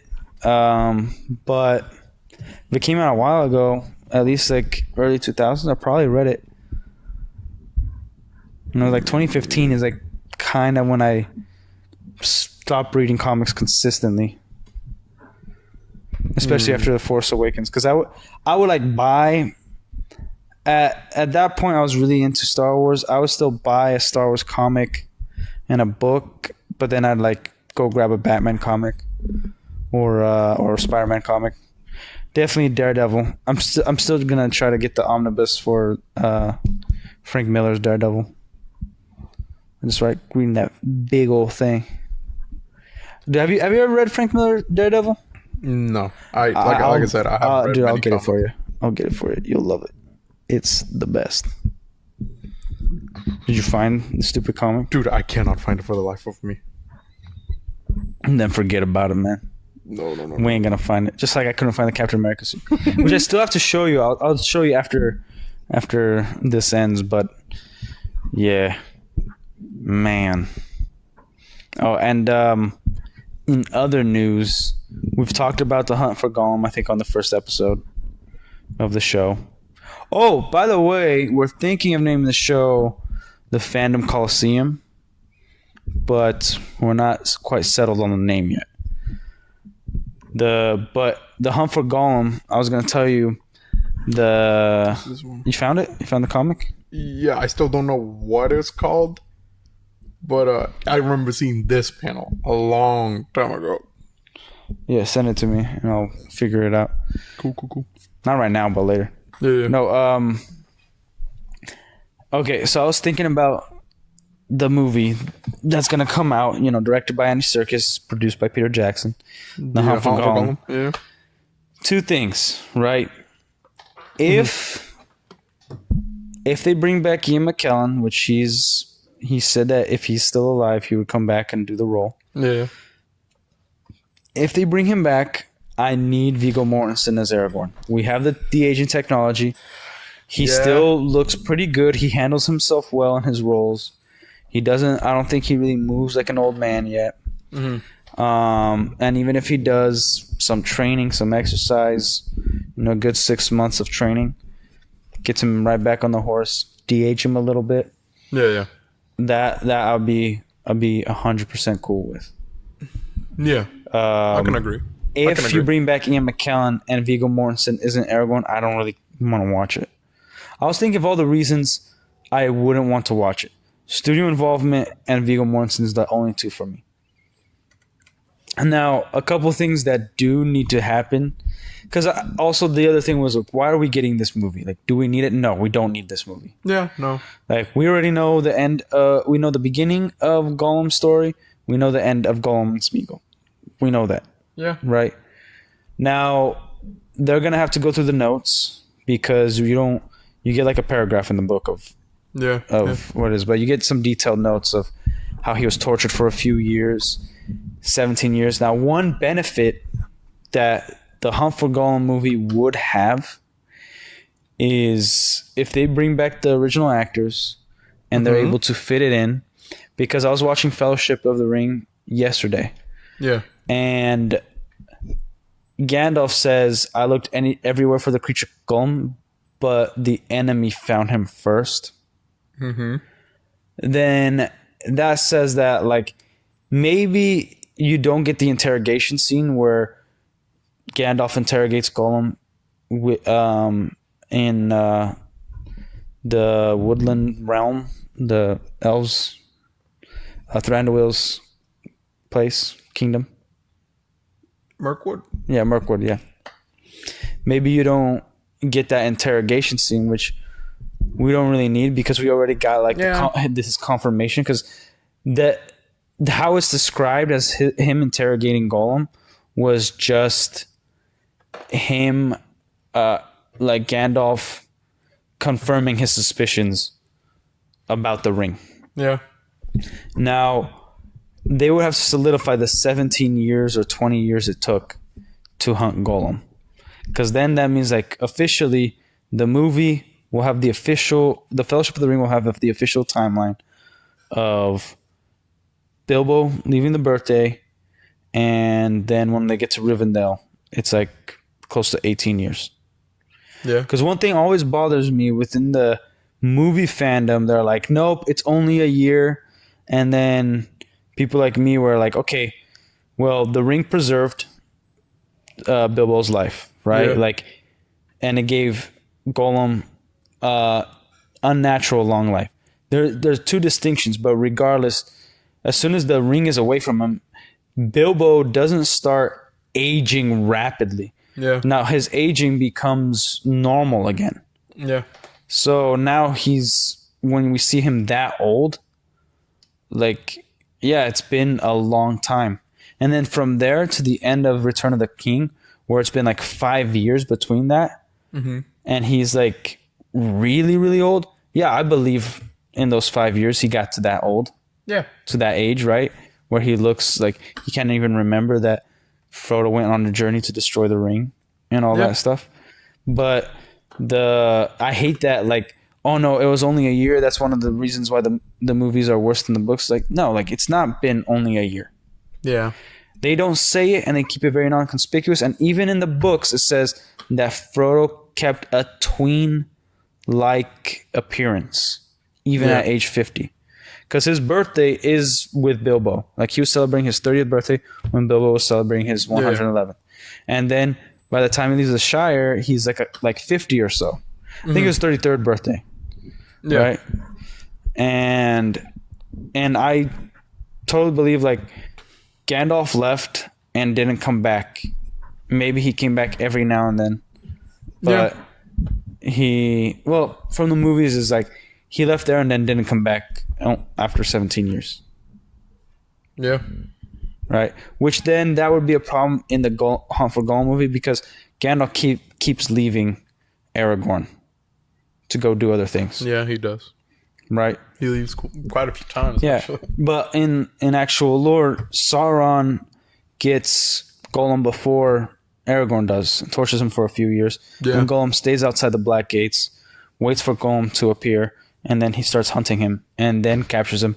Takes around 2 months to get him to Thranduil, and he doesn't treat Gollum with any respect. No, he doesn't. Like, because Gollum's biting him, trying to kill him, and all this stuff. Yeah. And he stinks, and Aragorn can't take it, and that's like his number one comment. Like, I'm glad to be rid of him. I never want to see him again, and he smells.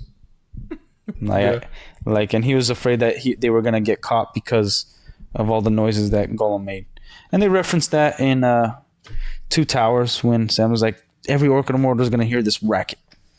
But also, you could have Aragorn fighting orcs and stuff, because Sauron sends his spies to keep track of Gollum. Now, on the hunt for Gollum, we could get a lot of Gollum doing some crazy stuff, like in the woods, the Mirkwood, eating babies, killing all the animals, driving the elves insane, terrifying them, all that. He pretty much haunted that place. Yeah. But what were you gonna say? Remind me, Aragorn. Because if I remember correctly, Faramir grew up with, who was it? It was either Aragorn or Legolas, because he knew one of the two, and that's why he was really good friends with Gandalf, and that's why I think it was Legolas, because Aragorn. Because Aragorn does step foot in Minas Tirith. Maybe. Oh, actually, it was Aragorn, because Aragorn does do services for Denethor before he goes back. I cannot... I have to refresh my memory, but I think Faramir helped out a bit. He did. In the hunt, and then Aragorn went past Mordor, traveled a bit.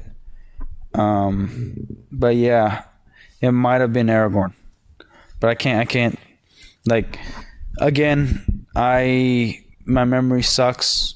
I've recently got really back into Lord of the Rings, like in the past year or two. Yeah. Because I've always been a massive fan, but just that thing, work got ahead of me.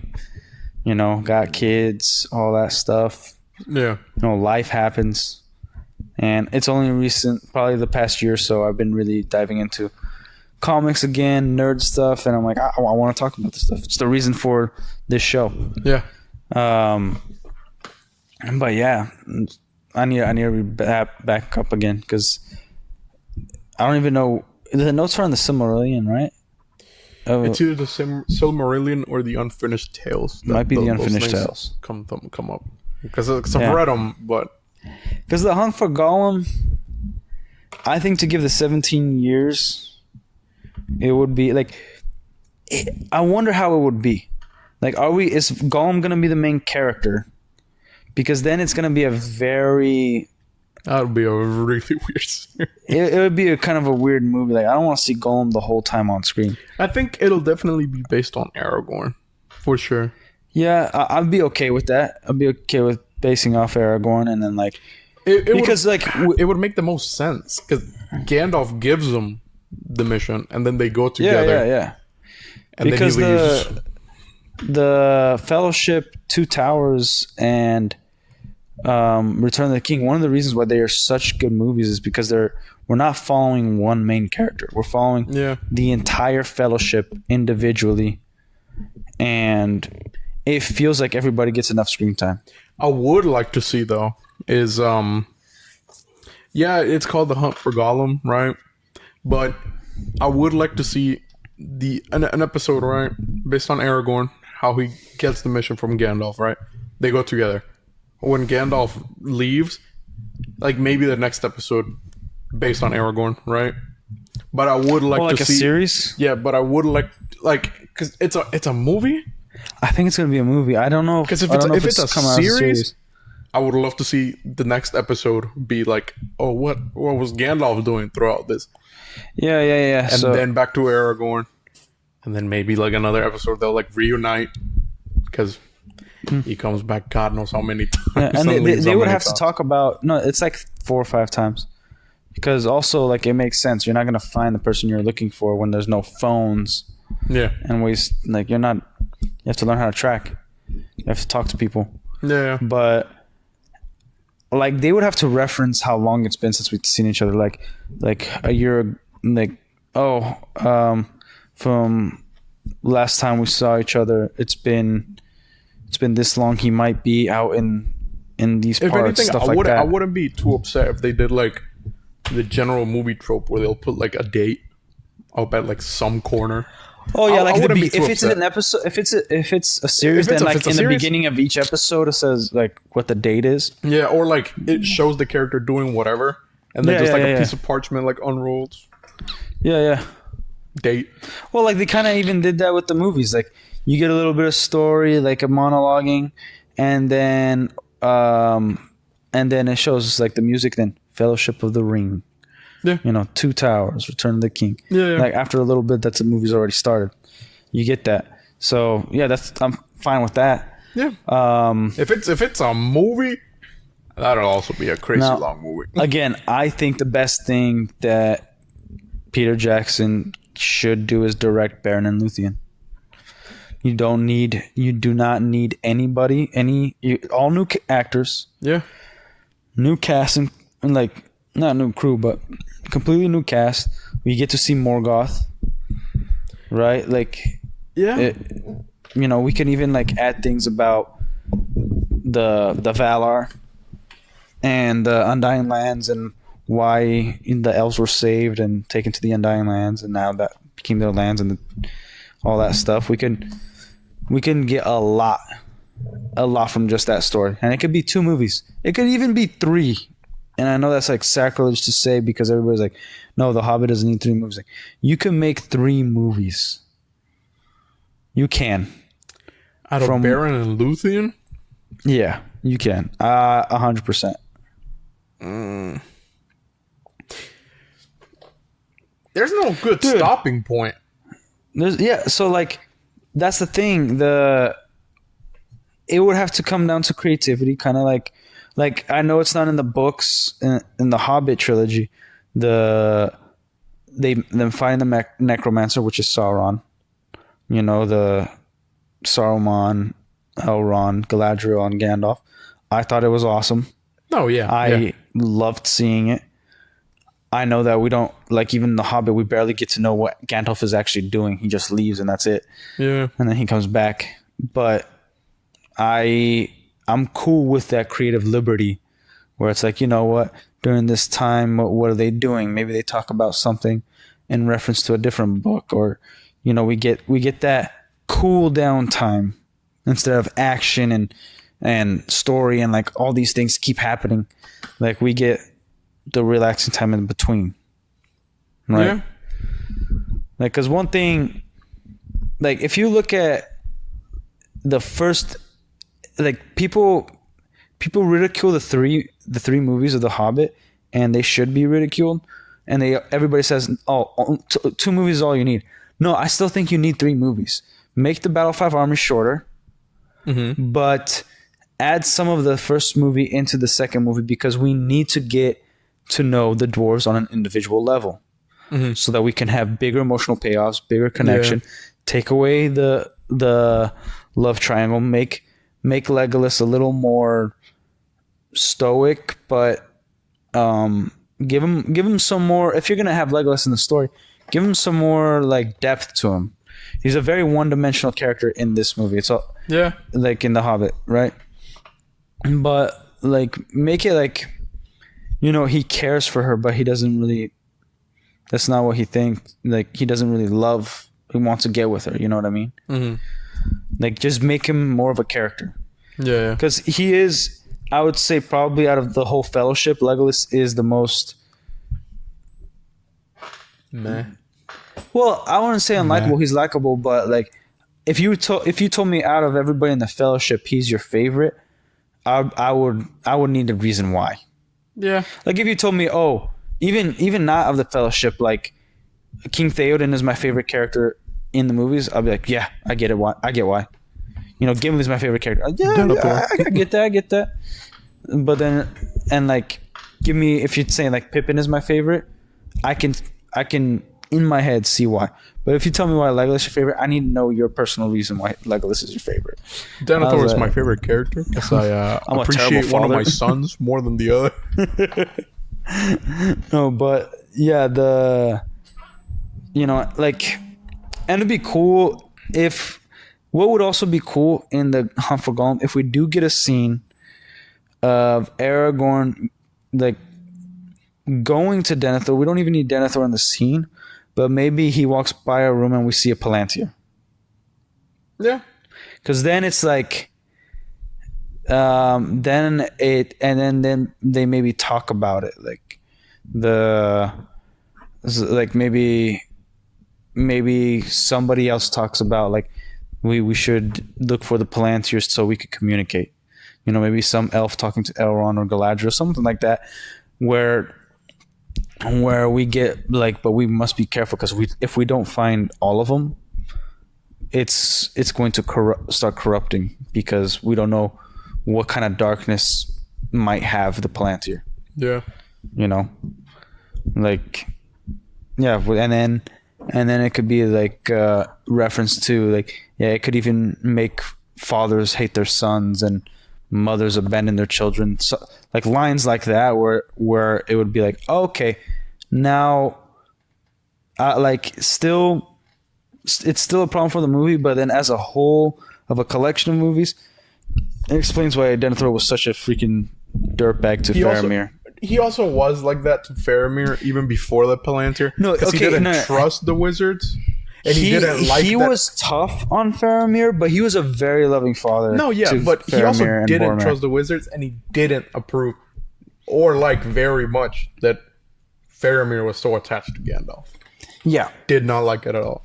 Well, yeah. And then like, but it's more of like he's going to be worried about his kid. And Boromir just didn't. Yeah, like Boromir talked to Gandalf and stuff. He's just like, I mean, I guess. I guess you're right. Yeah, well, still, like, Denethor's guy has own issues. Yeah. It is what it is. For sure. But being one of the last few people with he wasn't a terrible father to Faramir. No, yeah. You know what I mean? And so then it would be like, yeah, the Palantir's already been corrupting him by the time we see him. Yeah. Like, and it would make sense why Boromir says, like, can he not give us one moment of peace? Stuff like that. Because you could see that Boromir, like, it's great acting. Boromir's pissed off at his dad that he treats Faramir so harshly. And he knows that he's going to make some sort of comment towards Faramir. His brother who he loves, right? And that's why he's like that little line of like, can he not give us one moment of peace?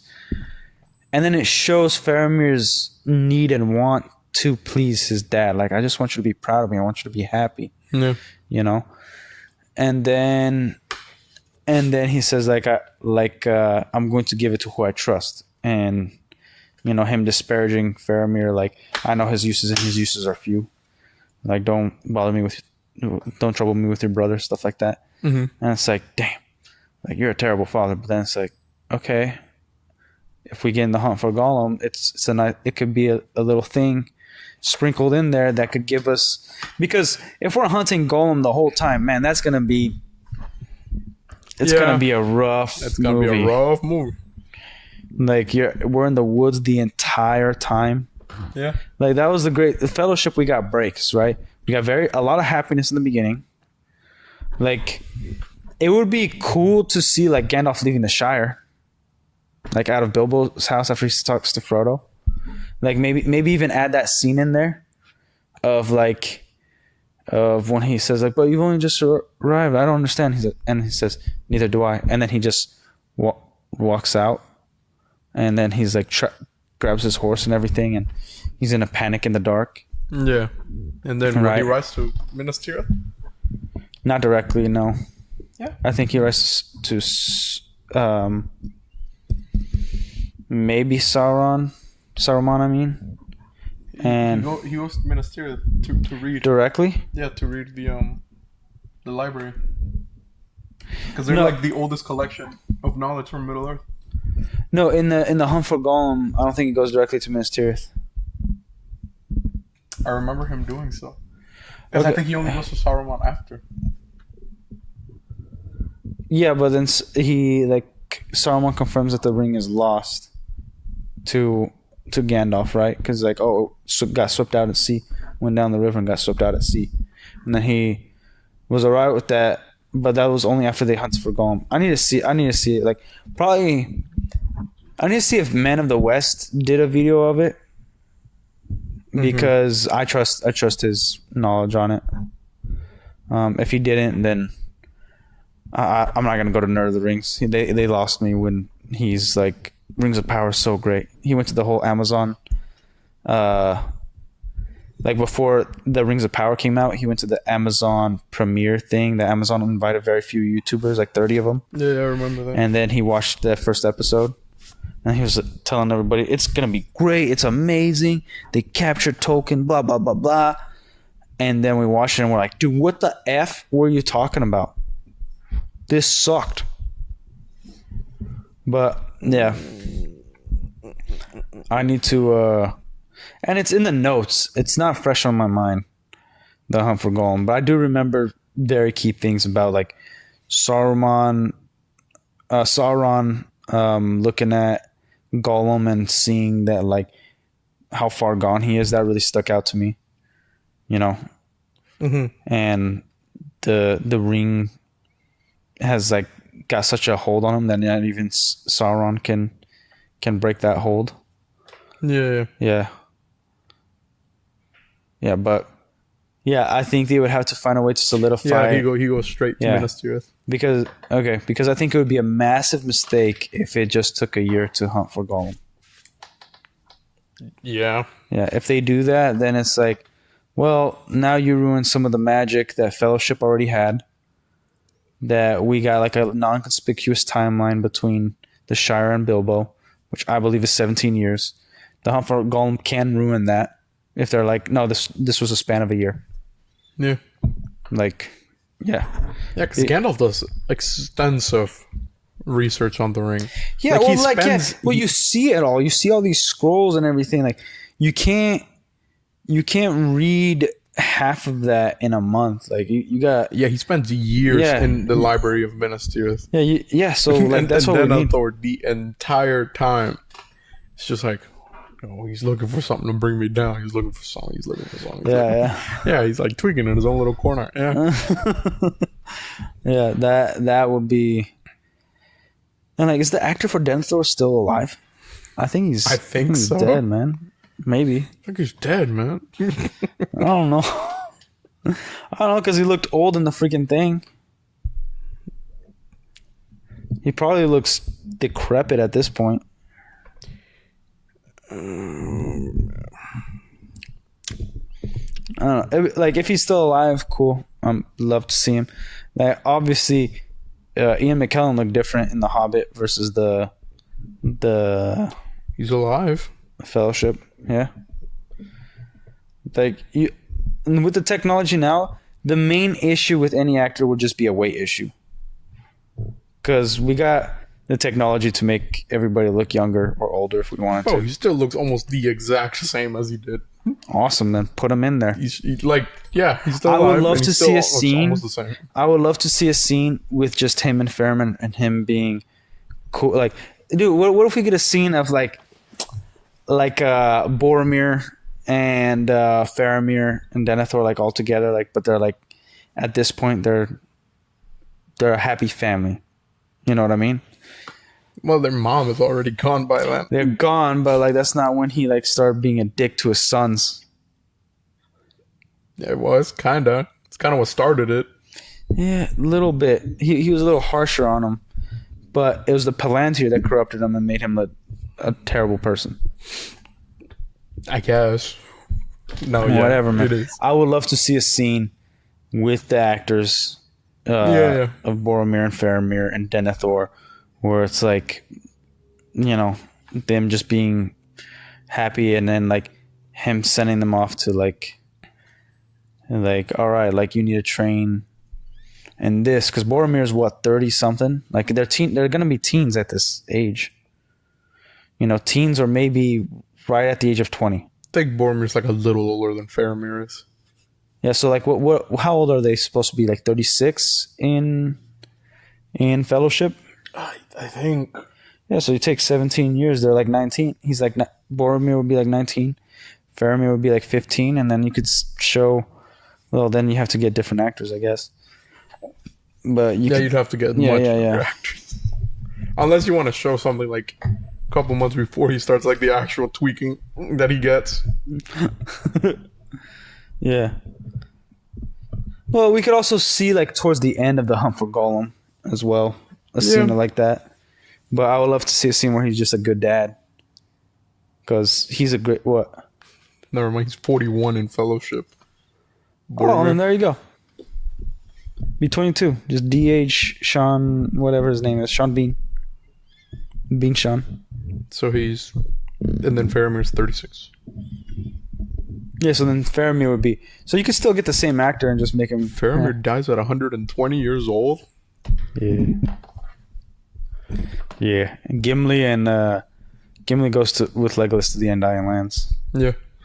That's what was one of my favorite parts of all the lore. And then I'm like, dude, he gets to go to the Undying Lands. Sweet. He gets to be even more racist. Heaven. Man. How much would it suck for him to see Galadriel? I'm like, man, you're still married, huh?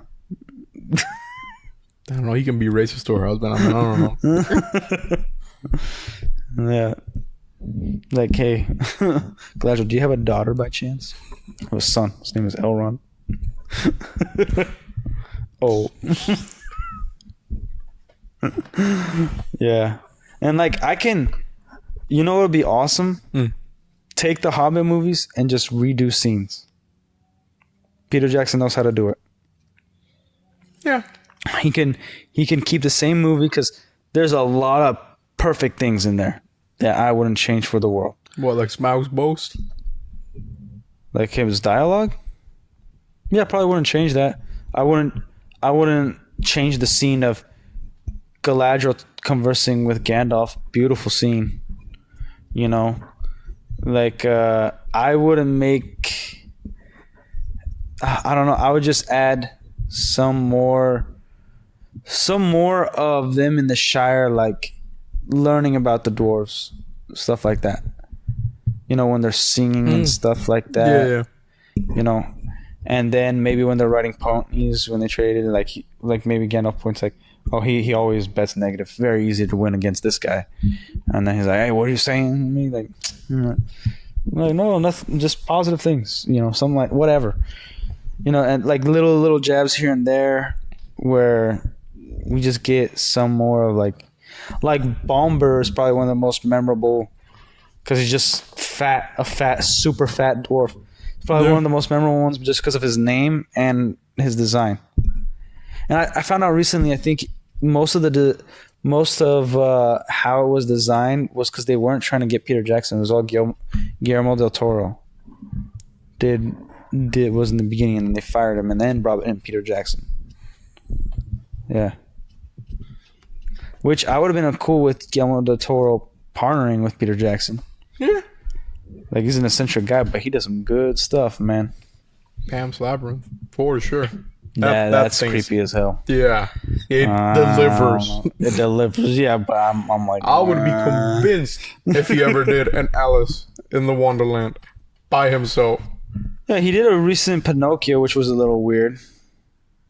Yeah, man. Like, the whole tale of Pinocchio is just weird overall. I was like, okay. I like the 1936 Pinocchio. Let him do the original Puss in Boots. Let him do that. Let him do all the original fairy tales and see how much people love those after that. Okay, not the Puss in Boots, but I would love to see like him doing some original fairy tales because they're awful. they're like, dude, even the original Puss in Boots not like bad. Awful as in bad. I mean, like they are a hard read, man. There's a lot of slaughtering and evil creatures in it. Dude, even what? I think the original Puss in Boots book is like the most family-friendly one there. And even then... Hell, Jack and the Beanstalk. That thing is crazy. Yeah. Doesn't... who was it? Like... The two... Hansel and Gretel. That's a disturbing story. They die. Yeah. They get eaten by the witch. Yeah. In detail. Yeah, that I would watch a Guillermo del Toro. It'd be like rated X or something. I don't know, whatever that guy would. Hell, Little Red Riding Hood by him. Yeah, he could make that wolf look scary. I'm 100% sure of that. Dude, the one thing I would like is if they did the whole Hugh Jackman's Van Helsing and League of Extraordinary Gentlemen and all those monster stuff together, like Dracula, all of it. Yeah, that would be so cool. Yeah, I love that Van Helsing movie, dude. I don't care how bad it is. I love it. If Guillermo del Toro would have done the Van Helsing movie, the werewolf would have had a fat cock, a set of fat nuts and cock, dude. There's no shot he wouldn't have. He would have definitely put that shit in there. No, I don't want that. Yeah, he would have. There would have been a rape scene somewhere in that movie. He just rapes Dracula. That's how he kills. Take this cross. Oh man. Oh. That you remind me of. There's like a tweet that was like. Remind you of what? There was a tweet that was like, "Oh, if Lex Luthor hates Superman so much, why doesn't he just inject kryptonite into his dick and rape Superman in front of everyone?" I was like, "Oh my god, that's all." That's terrible. I wouldn't watch it. It would be a Lex Luthor thing to do. I don't think so. He's not above anything, man. He wants Superman dead. I think he would inject somebody else's cock with kryptonite and then make them rape him. He took the liberty of carrying one in his pocket all the damn time. He got cancer from it. I'm sure he's got that. But then he was cured by sheer luck. Yeah, exactly. By comic book writing. He's going to cure Superman's ass. It's kryptonite. Oh Lord, dude, that's. And I think that's what we call it on tonight's show. Superman, symbol of peace. Similar piece. Man. Oh yeah. Any last thoughts? No, it's just like now that I think more about the Hunt for Gollum, I just don't know if I'm gonna be excited for it or not. Like, I need to hear the casting. I cannot see anybody else play Aragorn other than Viggo Mortensen. It's very early on into the thing, so like, let's just wait out at least until we hear the cast. Well, we all know it's gonna be connected to the movies, right? That we've got. Now, it's not going to ruin the movies for me, but I don't want it to be diminished. For sure. You know? For sure. Like the Hobbit movies, they aren't as good as the Lord of the Rings movies, but the Lord of the Rings are their own contained magic. You know, it's phenomenal. I just want... Not only do I want just a good movie, any movie, I just want a good movie, but if it's going to be connected to Lord of the Rings and Peter Jackson's Lord of the Rings, it needs to be to that level. I will not lower my standard. I agree. Just because Hollywood sucks right now. Yeah. And I think that's everybody's problem. Like, we're gonna keep getting crap until people raise their standards or keep their standards how it used to be. Or maybe we pay the writers to do a good job. No, that's not how it works. Kinda, actually. But we don't have any writers. We only have activists. Exactly. Nobody writes. Why do you think they're not getting paid to write? Yeah, they're getting paid to freaking screech and stuff. But no, man, like, I didn't think, like, World of Rohirrim, I'm okay with it if it sucks because it's an anime. Mm-hmm. Don't want it to. Now, I heard some people like, oh, it's gonna be woke because it's like a woman lead. Like, we don't know that. All right, I get it, but maybe they're trying to do like a different angle on not a woman's perspective, but this character's perspective. It might not be woke. Nope. And I think we have to be careful of, like, just because we see like a woman lead, it's automatically woke. Let's see what they start saying first. You know, not not Eowyn Shield Maiden. Yep, shit show. 0 out of 10. Well, it's gonna be like the beginning of the Rohirrim, like right in the beginning. Yep, shit show. So, who knows? And like, I'm all right with it. Like, I'm gonna watch it. But if it doesn't turn out good, I'm like, it's an anime. I just don't need to watch an anime. Again, like, very few animes, like Dragon Ball Z, I will watch again and again and again. You know, but I'm not gonna watch Attack on Titan to go throughs. You know, I just don't watch it. Period. Like, I might watch Demon Slayer on go throughs, but we haven't had all of Demon Slayer out. Like, I've gone through and watched it again just because a new season comes out every 2 or 3 years. Yeah. Which sucks. You know, I'm not gonna, like, I've never watched Naruto, but even Pokemon, I'm not gonna sit through that again. Like, all that. Man, it's been an eternity since I sat through Pokemon. Yeah. Like, most animes are gonna be a one and done deal. They're not gonna last the test of time. It's gonna be like Gundam. I probably will watch that again and again and again because it's so freaking awesome. Yeah, I guess like, it's a compelling story that you can get more and more out of it every time you watch it. Right? So you watch the movie, now you gotta watch the show. Yeah, that's now what I have to do. You gotta watch the 471 episodes. I'm cool with that. I'm cool with that. I might do that when I get home, actually. Actually, a lot of the details I told you guys when Devin was starting to watch them, and he didn't get them at all, and he thought I was like lying about them. They're from the actual show. Yeah. The movies are condensed. It didn't show it. Char isn't Char Asnam. He's got a whole different weird fucking name. A whole different person. Kills the actual Char. Takes his place. Because they look identical. We'll watch it. I'll watch it, dude. No, I want to watch it. But there's so many things to watch, and like, I have to watch the Acolyte. No, you don't. I have to for the people. They need to know that they shouldn't go watch it. See, that's the downside of YouTube. We have to watch the garbage so nobody else has to. You gotta watch the garbage. I'm not watching shit. Oh, you're watching some stuff. I'm watching Justified right now. Okay. What's that? It's like those like 2000s police shows, but the main dude is like a like a cowboy dude. That's it. Oh, okay. It's kind of cool. But I like it. Some things I'll watch and you don't have to, and then I'll explain it, and then some things you can watch and you can explain it to me. And be like, hey, people are talking about this. I took the bullet for you last time with the Acolyte. Now it's your turn to take the bullet for us. Because, dude, I can't sit through like multiple, like, there's no way. One of my favorite eras of YouTube was when from Heel versus Babyface watched Batwoman. Him and Jay Longbone. Yeah. Dude, it was hilarious. Because it was all rants. It was all like anger. Yeah. And then like that was peak hate watch. Yeah, for sure. But then for sure. But I was like, man, I'm glad I'm following these guys because I cannot do it. I cannot chill there and like hate watch something and then like do a review on it. Because I would want to forget it as soon as possible. Yeah, I agree. I'm not watching all that. Like Acolytes, because I loved Star Wars in the past so much. And like my kid talks about Star Wars every day. Like, let's go play Star Wars Legos. I'm like, okay, let's build something. Play some lightsabers. Watch New Hope. But then, and that's why I'm like, okay, I need to know what's going on. Yep, next time on stream. Chronic costume. Yep.